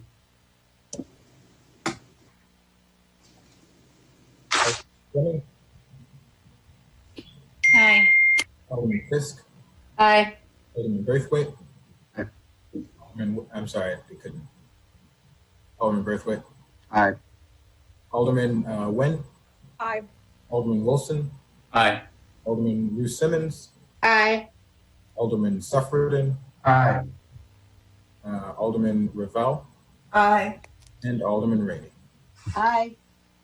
All right. SP2 resolutions 98-R-20 through 112-R-20 abating taxes levied for the year 2020 passes for action by the City Council on a 9-0 vote. Alderman Rainey, could you move or introduce SP3? Yes. Yes. This is ordinance 112-020, which levies the annual property tax for General Operations Human Services Fund, Illinois Municipal Retirement Fund, IMRF, Police and Fire Pension Funds, and the Solid Waste Fund, totaling $35,970,143 as extended, including a 3% loss factor. This represents an increase of 3.2% over the 2019 levy of $34,851,018 as extended. This is for introduction. I move approval. Second. Okay. Any discussions or questions on this item? Not yet. All right. Seeing none, City Clerk, could you please take the roll on SP3? Alderman Fleming. No. Alderman Fisk. Aye. Alderman Braithwaite. Aye. Alderman Nguyen. Aye. Alderman Wilson. Aye. Alderman Ruth Simmons. No. Alderman Sufferton. No. Alderman Ravel. Aye. And Alderman Rainey. Aye. All right. SP3 passes the City Council on a 6-3 vote. Alderman Rainey, could you move SP4? Yes, this also is for introduction. Staff requests introduction of tax levy ordinance 113-020, which levies the annual property tax for general assistance in the amount of $1,340,200 $206 is extended, including a 3% loss factor. This represents an increase of 20.4% over the 2019 levy of $1,113,402 as extended. I move introduction. Second. Second. All right. It's been moved and seconded. Any questions or comments? All right. Seeing none, City Clerk, could you take the roll on SP4? Alderman Fleming. Yes. Alderman Fisk. Aye. Alderman Braithwaite. Aye. Alderman Nguyen. Aye. Alderman Wilson. Aye. Alderman Ruth Simmons. Aye. Alderman Suffredin. Aye. Alderman Ravel. Aye. And Alderman Rainey. Aye. All right. SP4, ordinance 113-0-20 passes the City Council for introduction only on a 9-0 vote. Alderman Rainey, could you move SP5? Also for introduction, the Library Board requests introduction of tax levy ordinance 114-020, which levies the annual property tax for the Evanston Public Library in the amount of $7,476,289 as extended, including a 3% loss factor. This represents no increase over the 2019 levy. I move for introduction. Second. All right. Any discussions or comments on this? All right. Seeing none, City Clerk, could you take the roll on SP5? Alderman Fleming. Yes. Alderman Fisk. Aye. Alderman Braithwaite. Aye. Alderman Nguyen. Aye. Alderman Wilson. Aye. Alderman Ruth Simmons. Aye. Alderman Suffredin. Aye. Alderman Ravel. Aye. And Alderman Rainey. Aye. All right. SP5, ordinance 114-0-20 passes for introduction on a 9-0 vote. Alderman Rainey, could you move SP6? SP6. This is for introduction of special service tax. Staff requests adoption of tax levy ordinance 115-020, which levies the annual property tax for special service area number 6 in the amount of $221,000. $227,835 as extended, including a loss factor of 3%. This represents no increase over the 2019 levy as extended. This is for introduction. I move approval. Second. Any questions or discussion on SP6? Seeing none, City Clerk, could you please take the roll on SP6? Alderman Fleming. Aye. Alderman Fisk. Aye. Alderman Braithwaite. Aye. Alderman Nguyen. Aye. Alderman Wilson. Aye. Alderman Ruth Simmons. Aye. Alderman Suffredin. Aye. Alderman Ravel. Aye. Alderman Rainey. Aye. All right. SP6, ordinance 115-0-20 passes the City Council on a 9-0 vote for introduction. Could you move SP7, Alderman Rainey? Staff recommends adoption of tax levy ordinance 116-020, which levies the annual property tax for special service area number 7 in the amount of $154,800. $159,444 is extended, including a loss factor of 3%. This represents no increase over the 2019 levy of $154,800. $159,444 is extended. I move introduction. Second. All right. Any discussion or questions? Seeing none, City Clerk, could you take the roll on SP7? Alderman Fleming. Aye. Alderman Fisk. Aye. Alderman Braithwaite. Aye. Alderman Nguyen. Aye. Alderman Wilson. Aye. Alderman Ruth Simmons. Aye. Alderman Suffredin. Aye. Alderman Ravel. Aye. And Alderman Rainey. Aye. Right, SB 7, ordinance 116-0-20 passes the Evanston City Council on a 9-0 vote for introduction. Alderman Rainey, could you move SB 8? SB 8 is tax levy ordinance 117-020, which levies the annual property tax for special service area number 8 in the amount of $60,200. $62,006 is extended, including a loss factor of 3%. It represents no increase over the 2019 levy of $60,200. $62,006 as extended. I move introduction. Second. All right. Any discussion or questions on this item? Seeing none, City Clerk, could you take the roll on SB 8?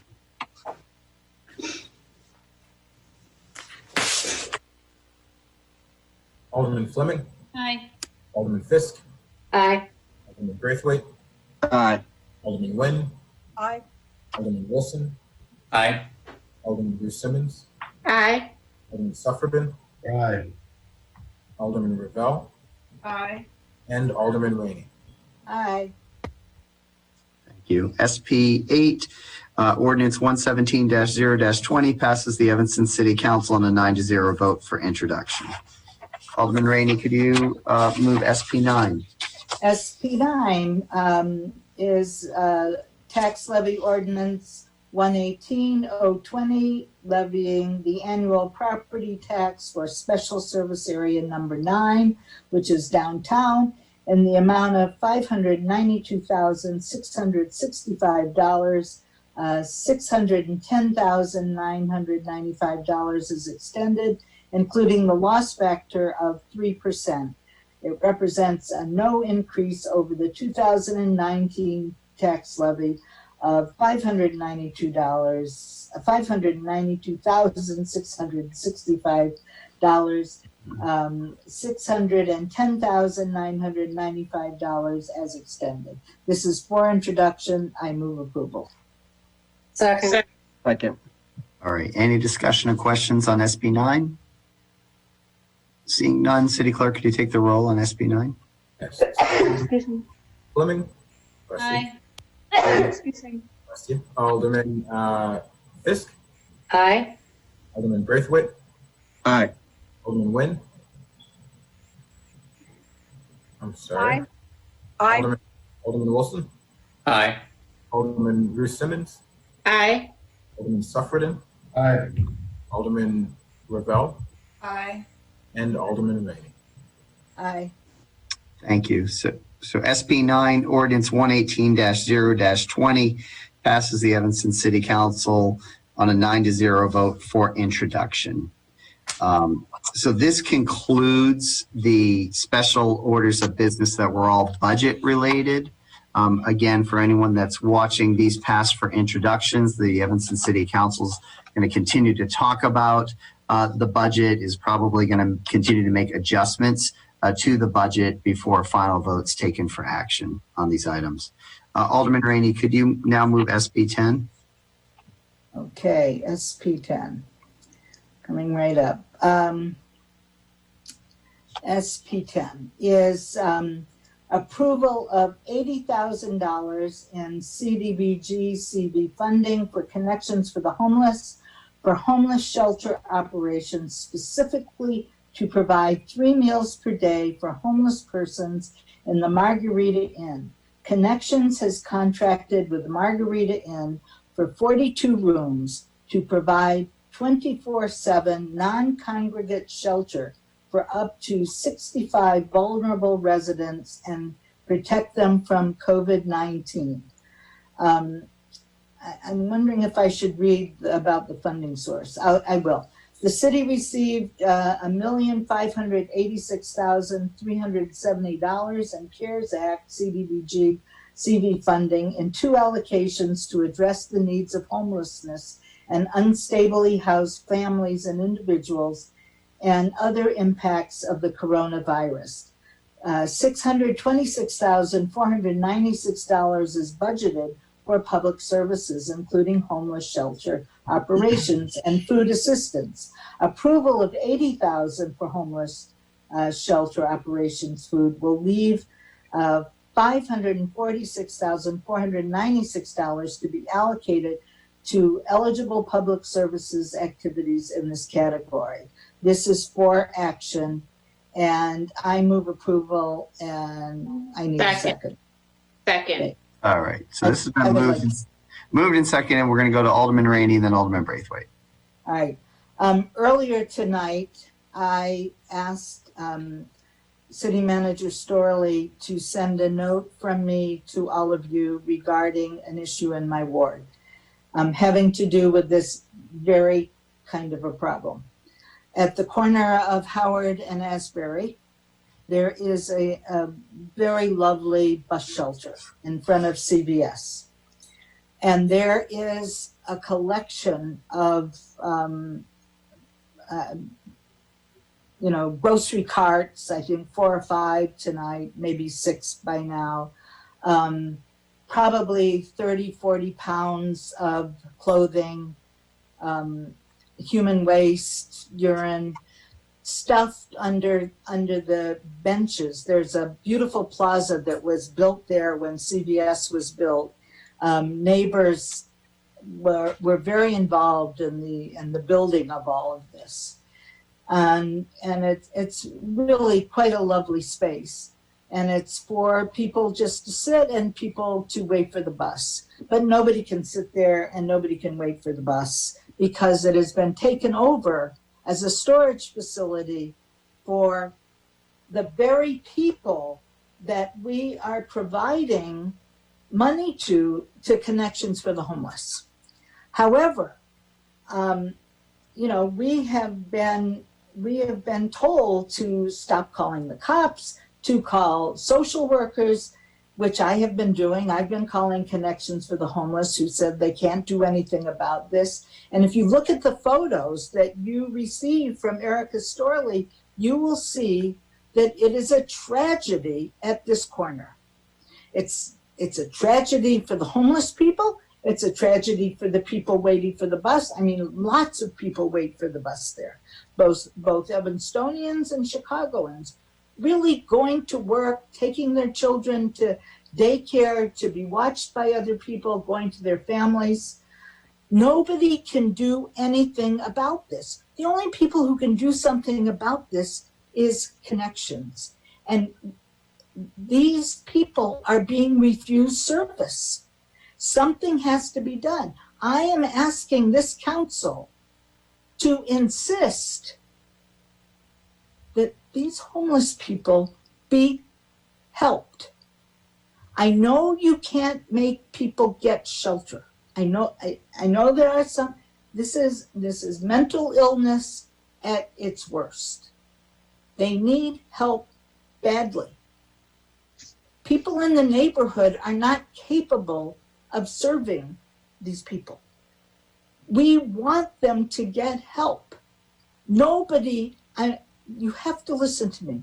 Nobody at the city will help them except the police. The police go out, then, maybe they'll collect this mess, and then Public Works will go out and sanitize the bus shelter. That's what we do. That's not what we should be doing. But then it all happens all over again.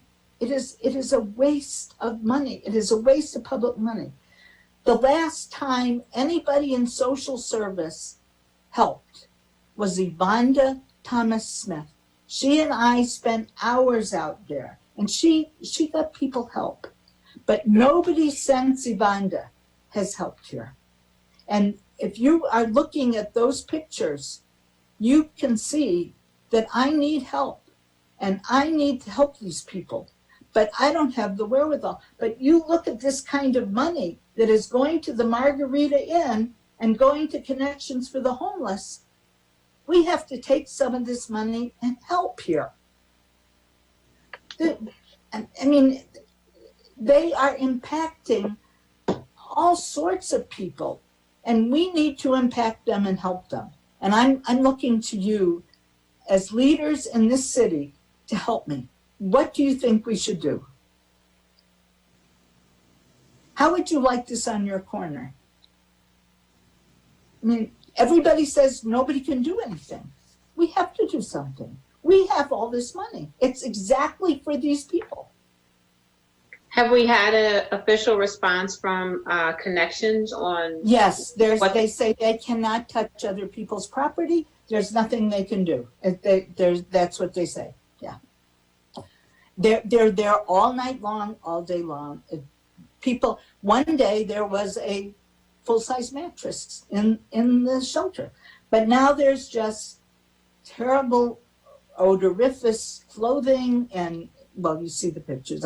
They say 1,000 words. I don't have to explain. And what do we have a report from either Connections or our own staff about outreach? And are they denying? No. Did I hear you say that they're denying housing or shelter services? No, I'm not saying that. I'm saying that I don't have any reports from anybody who's actually talked to them. No. The police have gone out there and actually collected and gotten rid of the clothing. I don't know what happened. But now it's just a vicious circle. It just keeps happening over and over and over. And so between our outreach staff and Connections outreach team, it seems that we are owed a report on, you know, where the barriers are to provide service to them. And if it is more mental health services, then we know how to better inform our budget even. So I think that would be the next step for us. But I've been working on this for at least 4 or 5 months. I mean, it's just, I finally decided when I saw this item on this agenda tonight, that this is what I had one of the residents go out and take these pictures at 5 o'clock tonight so that it would be up to date, current, and come here and ask you to do the same thing I've been asking, only to get 8 other people to help me. And maybe I'll get some help. I don't know. But I'm not, these people need help. They need help. And yes. When you had this problem before and Yvonne helped you, what solved the problem before? Well, they actually, I'm not sure, because they disappeared. And I was told they went to Chicago. Okay. But this has been going on solidly for months and months and months. Months and months. I mean, and people are in the street causing backups. They're panhandling in the middle of the street. There's a man with a wheelchair, but he's not part of this problem. You know, he leaves every night. I mean, it's just the corner has been taken over. It's just there's just, I don't know what to do. City Manager Farley, can you help? Can you provide us with more information here? You're seeing it. There's no more information. Oh, Lorraine, can you forward that email? For whatever reason, I do not have it in my inbox. Maybe I missed it. Forwarded it, so you all should have it. Well, we probably What time? have an email, so it probably got lost. What time? Probably like 5-10 minutes ago, in addition with an email from. Okay, got it. Now I see it. On their actions to date. So yes, we are aware it's been a challenging situation there, to put it mildly. We've got a couple other challenging situations similar to this at a couple other locations in Evanston, and we are working with our nonprofit partners to try to come to a solution. I understand that it's not as quick as we would like it to be, and it's not as ideal, but we are making an effort, and the items are slated to be removed on Monday of next week. So we will continue to outreach with them on a daily basis as we have, and hope that they will accept the services that are being offered. When did anybody, well, I think I'd like to see this in writing. I don't want to have an argument online, but I'm happy to hear that somebody's offering services, but I would like to see a report on that. Those bags and things have been there now for at least 3 weeks, and nobody has touched them because they're growing daily. Alderman Braithwaite. Thank you. Unfortunately, I missed the APNW meeting, so I just had two questions, and I don't know if someone from Connections is still on. My question is, are we prioritizing Evanston residents? It just says vulnerable residents, and I don't know if anyone brought that up.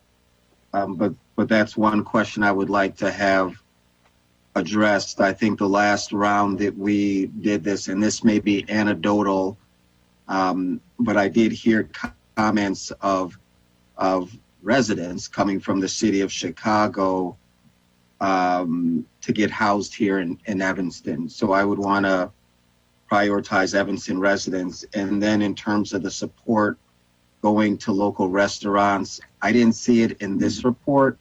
And I'm just curious for the first round, if we are prioritizing Evanston residents, and again, if someone's on the phone from Connections, I think it would be great to know which businesses received it the first round, and what does that look like the second round? And I'm here, Alderman Braithwaite. This is Betty from Connections. In answer to your question about the people that are in the shelter at the Margarita Inn, that throughout our hotel operations, about 75% of the people that were in the hotels were from Evanston, and a similar 75% African American or Latinx. We have gotten two separate tranches of money to house residents out of the hotels. The money that comes from the city of Evanston can only be used for Evanston residents who are being housed in Evanston. There's been certain exceptions for very large families where we couldn't find an apartment big enough in the community, but I think there's maybe one or two of those. Cook County gives us the rest of this funding, and for those residents, they can go anywhere in the county. So does that answer your question? yes, that does answer the first part. And then the second part regarding funding to restaurants, both sure. front end and what are your plans for this round? So the money that we have been paying for restaurant for buying food from restaurants has heretofore been paid for by our private fundraising and through Cook County, through the Cook County CARES Act money. The restaurants that we've worked with have been almost entirely from Evanston. I'm trying to think of an exception, and I can get you the full list of everyone we've worked with. We're currently working with, again, I'm sorry it's late. That's fine, but I think I want to just, it is late, it's 11 o'clock. In Evanston. Right, Sorry. so you addressed the question on the front end. Thank you very much. And when you have a moment to share that information, I would look forward to receiving it. If you choose to share it with members of council, that would be great. If there's someone else that has the same question that I'm raising. Yeah, some of this information is on our website, that some of the restaurants that we work with, but I'm happy to forward it to the city manager and council members, whoever. And then similarly, we've worked to decrease our food costs. We're housing, as the memo mentioned, 70, I think sometimes even more than that at the Margarita at any given time as we move them in their journey toward housing. We were originally spending about $20 per day per person for restaurant food for 3 meals a day. And we've recently been, as the community is more willing to do volunteer work, we've recently been decreasing our food costs there to I think we're under $10 a day now for those 3 meals. But the meals that we're purchasing are going still to local restaurants. Sure. Thank you so much for your response and the work that you do in our community. All right. Thank you, Alderman Braithwaite. Alderman Ravel. Well, I just was going to sympathize with the situation that Alderman Rainey is describing, and it is just extremely difficult. We had a woman who was living for months in the little shelter on Central Street. This was 2 or 3 years ago, and I know that people from Connections would meet with her regularly, try to befriend her, and eventually they established enough of a connection with her that she did move. They were able to get her into shelter, but it's a super long, intensive process, and I sympathize, full of sympathy for the situation, Anne. It's just, but it's not that people don't want to try to do something. It's just difficult. You can't make somebody go somewhere where they don't want to go. No. But this is more than one. Any other questions or comments on this item, which is SP10, the approval of $80,000 CDBG CV funding to provide food for homeless persons residing in non-congregate shelter to protect from COVID-19? All right, seeing none, City Clerk, could you please take the roll on SP10? This is for action. Yes, Alderman Fleming, Aye. Alderman Fisk, Aye. Alderman Braithwaite, Aye. Alderman Nguyen, Aye. Alderman Wilson, Aye. Alderman Ruth Simmons, Aye. Alderman Suffredin, Aye. Alderman Ravel, Aye. and Alderman Rainey. Aye. SP10 passes the City Council on a 9-0 vote, and that was for action tonight. Betty, just before we move on behalf of everybody on the City Council and just in our city, we're really, really appreciative of all that you and all your staff and partners at Connections have done to take care of the homeless during this really difficult time, and particularly pleased with the partnerships you've had with Evanston restaurants to keep that money in our local economy and to support so many of the restaurants. So thank you. Alderman Rainey, could you please move SP11? Yes. This is SP11, approval of prioritization methodology for CDBG CV funding rent assistance program.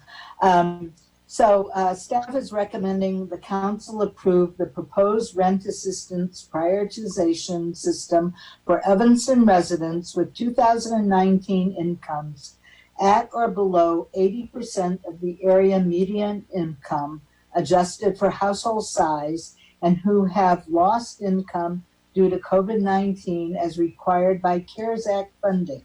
The scoring system uses the Urban Institute's Emergency Rental Assistance Priority Index that examines neighborhood conditions and demographics and incorporates instability risk factors before the pandemic, as well as the pandemic's economic impacts by census tract, based on the prevalence of low-income renters who are at highest risk of experience housing instability and homelessness. It also prioritizes assistance for tenants of small mom-and-pop Evanston landlords who are at highest risk of foreclosure for being unable to pay property taxes due to reduced rental income.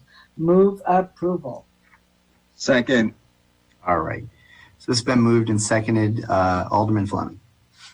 Yeah, I talked to Sarah earlier. I appreciate the thought that went into making sure the people with the most need can get support here. The only thing that I was not clear on was the $50,000 for administration of the program. So Sarah was able to explain that unfortunately this has lots of steps to approval and the application process and all. But my other thing, Sarah, is that I would love to also utilize our staff for some of this. I mean, we have staff who, obviously in human services have been working with general assistance folks for years and other people who I assume are going to qualify. And if we have already, a relationship and establishment there, and then to make them go to another agency and go through a whole, I'll say rigmarole for lack of a better word, I'm just concerned we're putting, we might potentially put more barriers in if we say you can only work with X, Y, and Z agency if we have capable staff in the building who are able to also get people enrolled into such program. And then, anything you can do to help them get qualified sooner. I know, you don't work for the federal government, but anything you can do to get the process a little bit more streamlined. I know lots of people who are applying for all the different programs available. We all know there's not enough money, but to have people applying and waiting seems to be such a discouragement in a time of great discouragement already. Thank you, Alderwoman. Anything else? All right, seeing none, City Clerk, could you please take the roll on SP 11?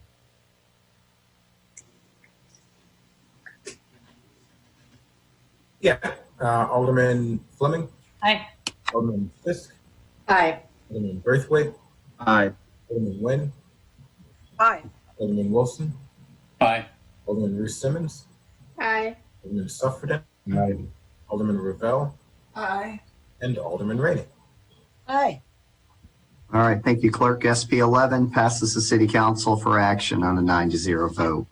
We're now going to move to the consent agenda.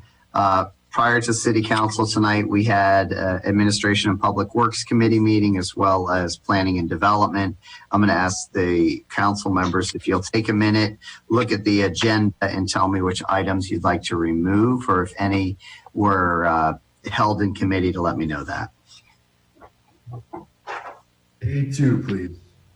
A2 is off. P4 and R2. I'm sorry, what'd you say? P4 and R2. Mr. Mayor, it's my understanding that P3 failed in committee. Yes. P3 stayed in, okay, failed in committee. All right, thank you. We failed in committee.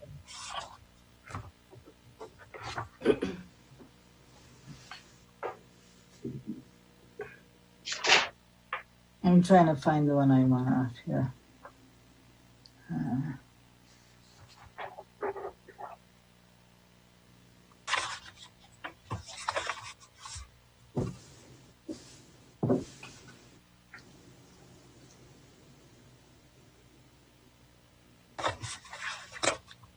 I want R3 off, please.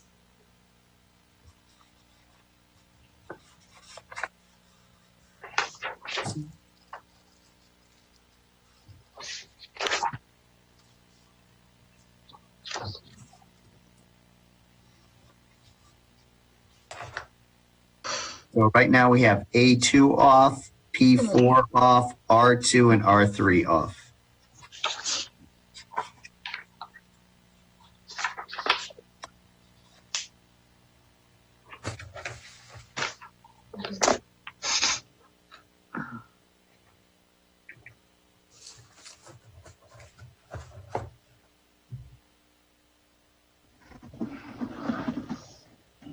All right.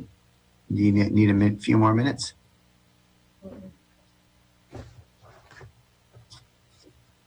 All right. If not, then Alderman Rainey, we don't have to go through again because in committee they went through all these items. If you could just move, the consent agenda. Okay, well, I was way down at the bottom here. Let's see. So I move the consent agenda. Is that what I say?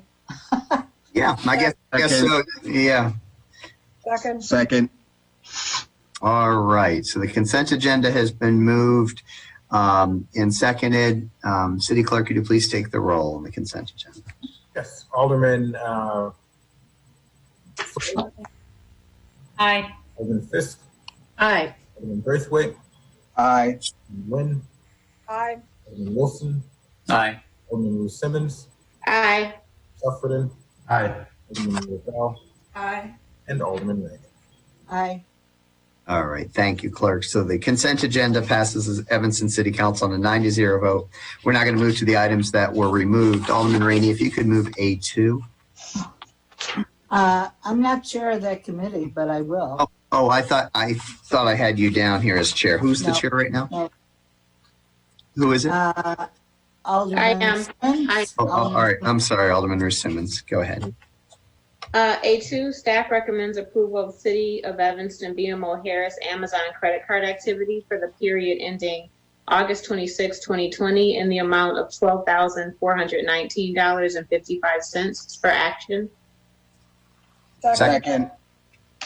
All right. Any discussion? Seeing none, City Clerk, could you take the roll on A2? Alderman Fleming, Aye. Alderman Fisk, Aye. Alderman Braithwaite, Aye. Alderman Nguyen, Aye. Alderman Wilson, Aye. Alderman Simmons, Aye. Alderman Sufferton, I abstain. yes, Alderman Ravel, Aye. Alderman Rainey. Aye. All right, A2, approval of BMO Harris Amazon credit card activity, passed the Evanston City Council on an 8-0 vote with Alderman Sufferton abstaining. Alderman Wayne, could you move P4?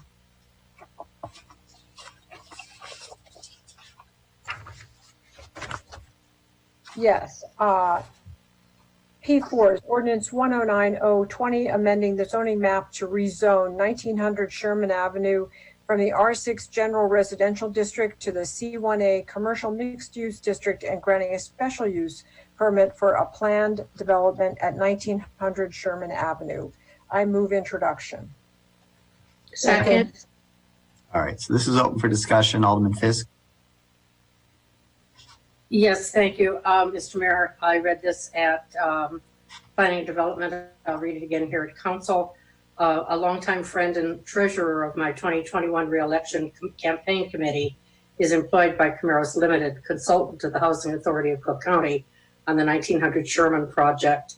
To avoid any appearance of a conflict of interest and to ensure public trust in the process, I am abstaining from the discussion and vote on the proposed development at committee and at council. Alderwoman? All right, any other discussion or comments on this item? All right, seeing none, City Clerk, could you please take the roll on P4 Ordinance 109-0-20 for introduction? Yes. Alderman Fleming, Aye. Alderman Fisk, She abstains. I know what she has to say. She just did. He just did. Let's move on. Call on the vote, all right. Alderman Braithwaite, aye. thank you, sir. Alderman Nguyen, Aye. Alderman Wilson, Aye.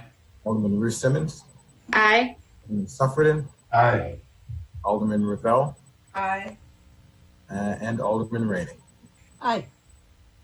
All right, thank you. So P4 Ordinance 109-0-20 passes the Evanston City Council for introduction this evening on an 8-0 vote with Alderman Fisk abstaining. Alderman Fleming, could you move R2? Yeah, they have those wrong. I'm not chair for that either. Oh, you're not chair? No, I told Kimberly those were wrong earlier today. Man, I got all those are wrong on the agenda. Yeah, they're all I'm wrong. also chair.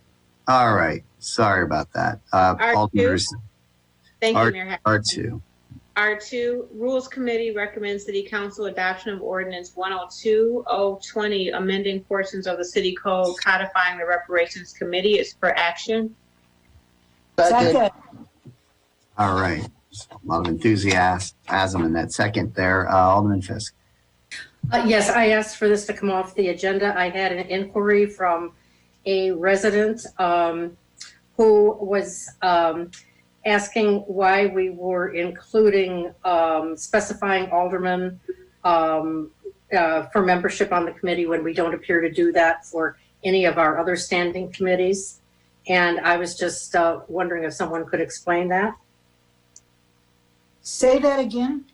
He Okay. wants to know why we're specifying aldermen, and Alderman Sims, it's based on the number, since reparations has a direct impact to Black residents. The three of us in our ward, based on our resident demographics, myself, Alderman Rainey, and Alderman Simmons, serve on that committee, Alderman Fisk. Yeah, and I just want to make sure that, again, the resident was asking why, when we don't do that for any of our other standing committees, why we're doing that in this case. So that was the question. It's not a standing committee. Okay, so, all right, for any of our other committees. Do you feel comfortable with that response, Alderman Fisk, that you're able to go back to your resident, or should Yeah, we that's invite fine. him? I mean, if that's the response, that's fine. And I will go back with that. Yeah, and thank you for the explanation. If I could respectfully add just one last piece, any member, as you know, of council is welcome to participate, and also any resident participate in those meetings, as they are all public and also calendared or notified, noticed on our calendar. So hopefully he or she will feel comfortable coming to the next meeting. Okay. Thank you. Any other discussion or comments on R2? All right, seeing none, City Clerk, could you take the roll on R2? Alderman Fleming, Aye. Alderman Fisk, Aye. Alderman Braithwaite, Aye. Alderman Nguyen,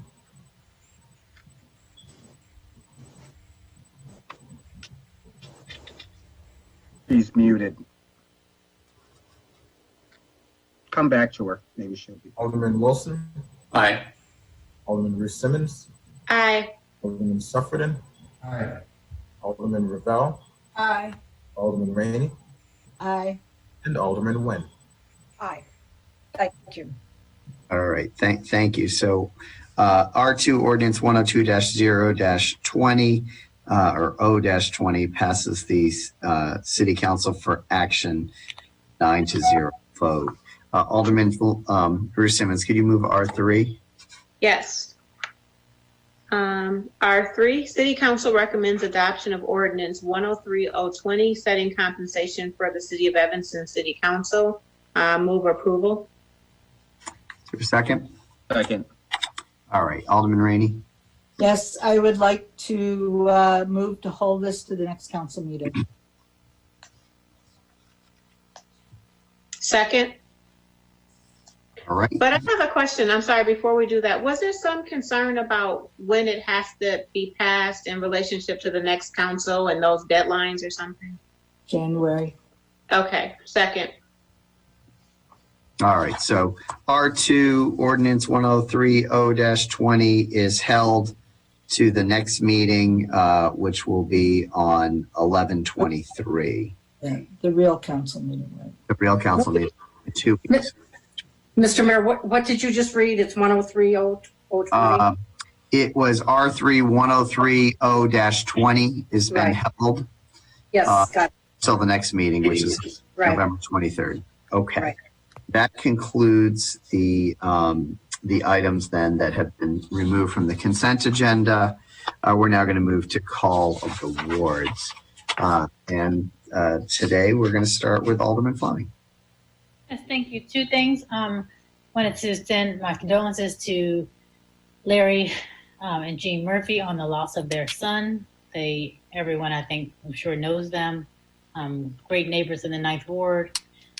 And also to remind 9th Ward residents that we are having a ward meeting this Saturday at 10 a.m. Thank you, Alderwoman.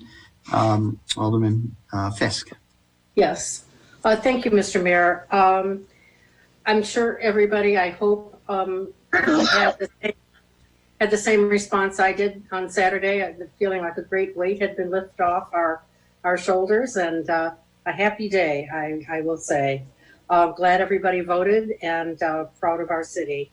I guess one of the things I want to mention is that so we started our meetings at 4:30 today, and it's now 11:15. This is an awfully long time to sit with just a 10-minute break really between meetings, and I'm not sure it's terribly healthy. So I'm going to suggest that if we have meetings of this length in the future, that we take some regular breaks to stand up and stretch and make sure that our arms and legs are working okay, and our brains as well. So, Mr. Mayor, if you can help keep us healthy, I would appreciate that. All right. So thank you all. Will do. Thank you for that suggestion. All right. Alderman Braithwaite. Thank you, Mr. Mayor. First, I want to send prayers to the Boston family just regarding recent tragedy. We were informed. More news to come on that. I would agree with the sentiment of others. I think Saturday was an amazing day for our nation in taking back the White House, as well as electing our first female Black vice president, which is exciting for many within our community. Obviously, now the real work begins. And looking forward to our second ward residents coming. Is it this Wednesday at 7? Alderman Sufferton? 7 on Wednesday. 7 on Wednesday. We'll be sure to get a notice out in our ward newsletter. Looking forward to having you all there to participate in that. Thank you. Thank you, Alderman Braithwaite. Alderman Nguyen. Well, I will echo the sentiments of my fellow council members. It was just such a day. I will tell you, I was in the middle of an Equity and Empowerment Commission retreat when we got the word, and we all have to pause in the middle of our retreat and take a moment to be joyful and thankful, and then get back to work. And then the rest of the day was just marvelous. So, and it was a wonderful day to live in Evanston and be able to blow your horn and celebrate on your front stoop. Like we did, and like many places did too. So thank you all for serving. It makes it all worthwhile. Thank you, Alderwoman. Alderman Wilson. I think I'm going to agree with all the things that were said, including the 7-hour meeting that we've been sitting. Yeah, I think, personally, I'm looking forward to, our community and other communities being, more able to work in some clear space to get things done and more collaboratively going forward. So I'm excited about those prospects. And I appreciate everybody who came out for our joint ward meeting with First Ward and Fourth Ward. And got some nice input, and looking forward to getting additional input as we make the adjustments to the budget. Please, if you're watching or paying attention, track along with those memos and the information on the website. If you have any questions, you can reach any of us by email or a call. Thanks. Thank you. Alderwoman Rue Simmons. Thank you. Standing with my colleagues and all the remarks, sending condolences and prayers to the Murphy family, as well as the Boss family in the 5th Ward. And please do join us on this Wednesday for our Zoom meeting. We will discuss the budget. Looking forward to hearing feedback so that we can consider that as we take action moving forward. Thank you. Thank you. Alderman Sufferton. Yeah, Wednesday, 7 o'clock. That's it. All right. Alderwoman Ravel. Just agree with the sentiments of my colleagues in terms of happy news, and I appreciate Alderman Fisk's recommendation that we have a little opportunity to stand from time to time in our meetings. Thank you. All right. I'm going to do a better job. I know it was a long meeting, and I was so enthralled by it. I forgot that we needed to take a break. We have one more part to our meeting. We are almost done, but not completely. Oh, did I miss Alderman Rainey? I'm sorry. Yes. My condolences also to the Murphy family, and tonight to the tragedy befallen the Boss family. The Saturday was the most amazing thing after the stress of going through the days since Tuesday. Evergreen broke ground this past week, and that was very exciting. The mayor gave a very nice speech. In addition to the corner of Howard and Asbury, neighbors in the 8th Ward have been suffering from the yellow line. Something has been going on with trains heading from Howard Street to Skokie or to some repair facility, and nobody at the CTA, and we have very good contacts, can seem to put their finger on what's going on. trains speeding, multiple trains, things that we've never seen before. So if anybody is out there who works for the CTA can help us out, let us know.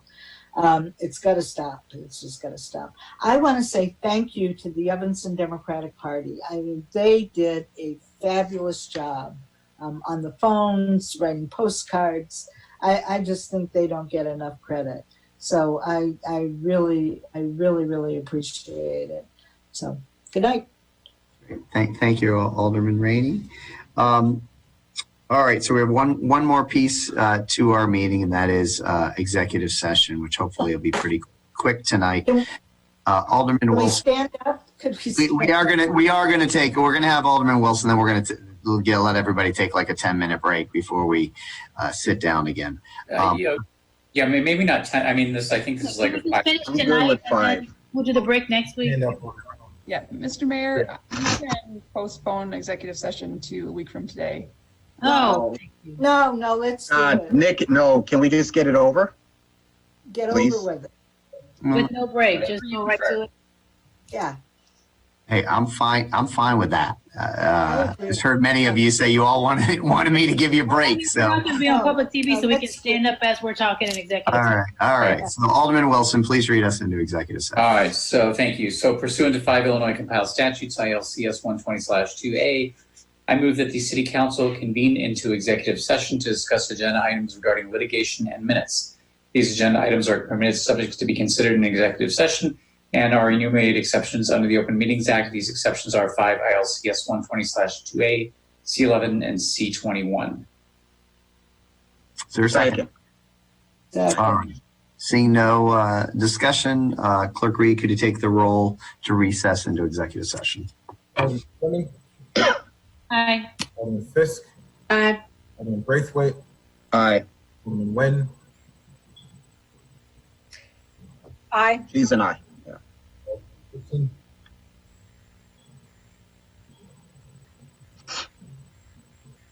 oh, Aye. I didn't hear you. Alderman Bruce Simmons, Alderman Bruce Simmons. I'm sorry. Aye. Oh, okay. Alderman Suffredin. Aye. Alderman Ravel. Aye. And Alderman Rainey. Aye. And I'm an aye also, for what it's worth.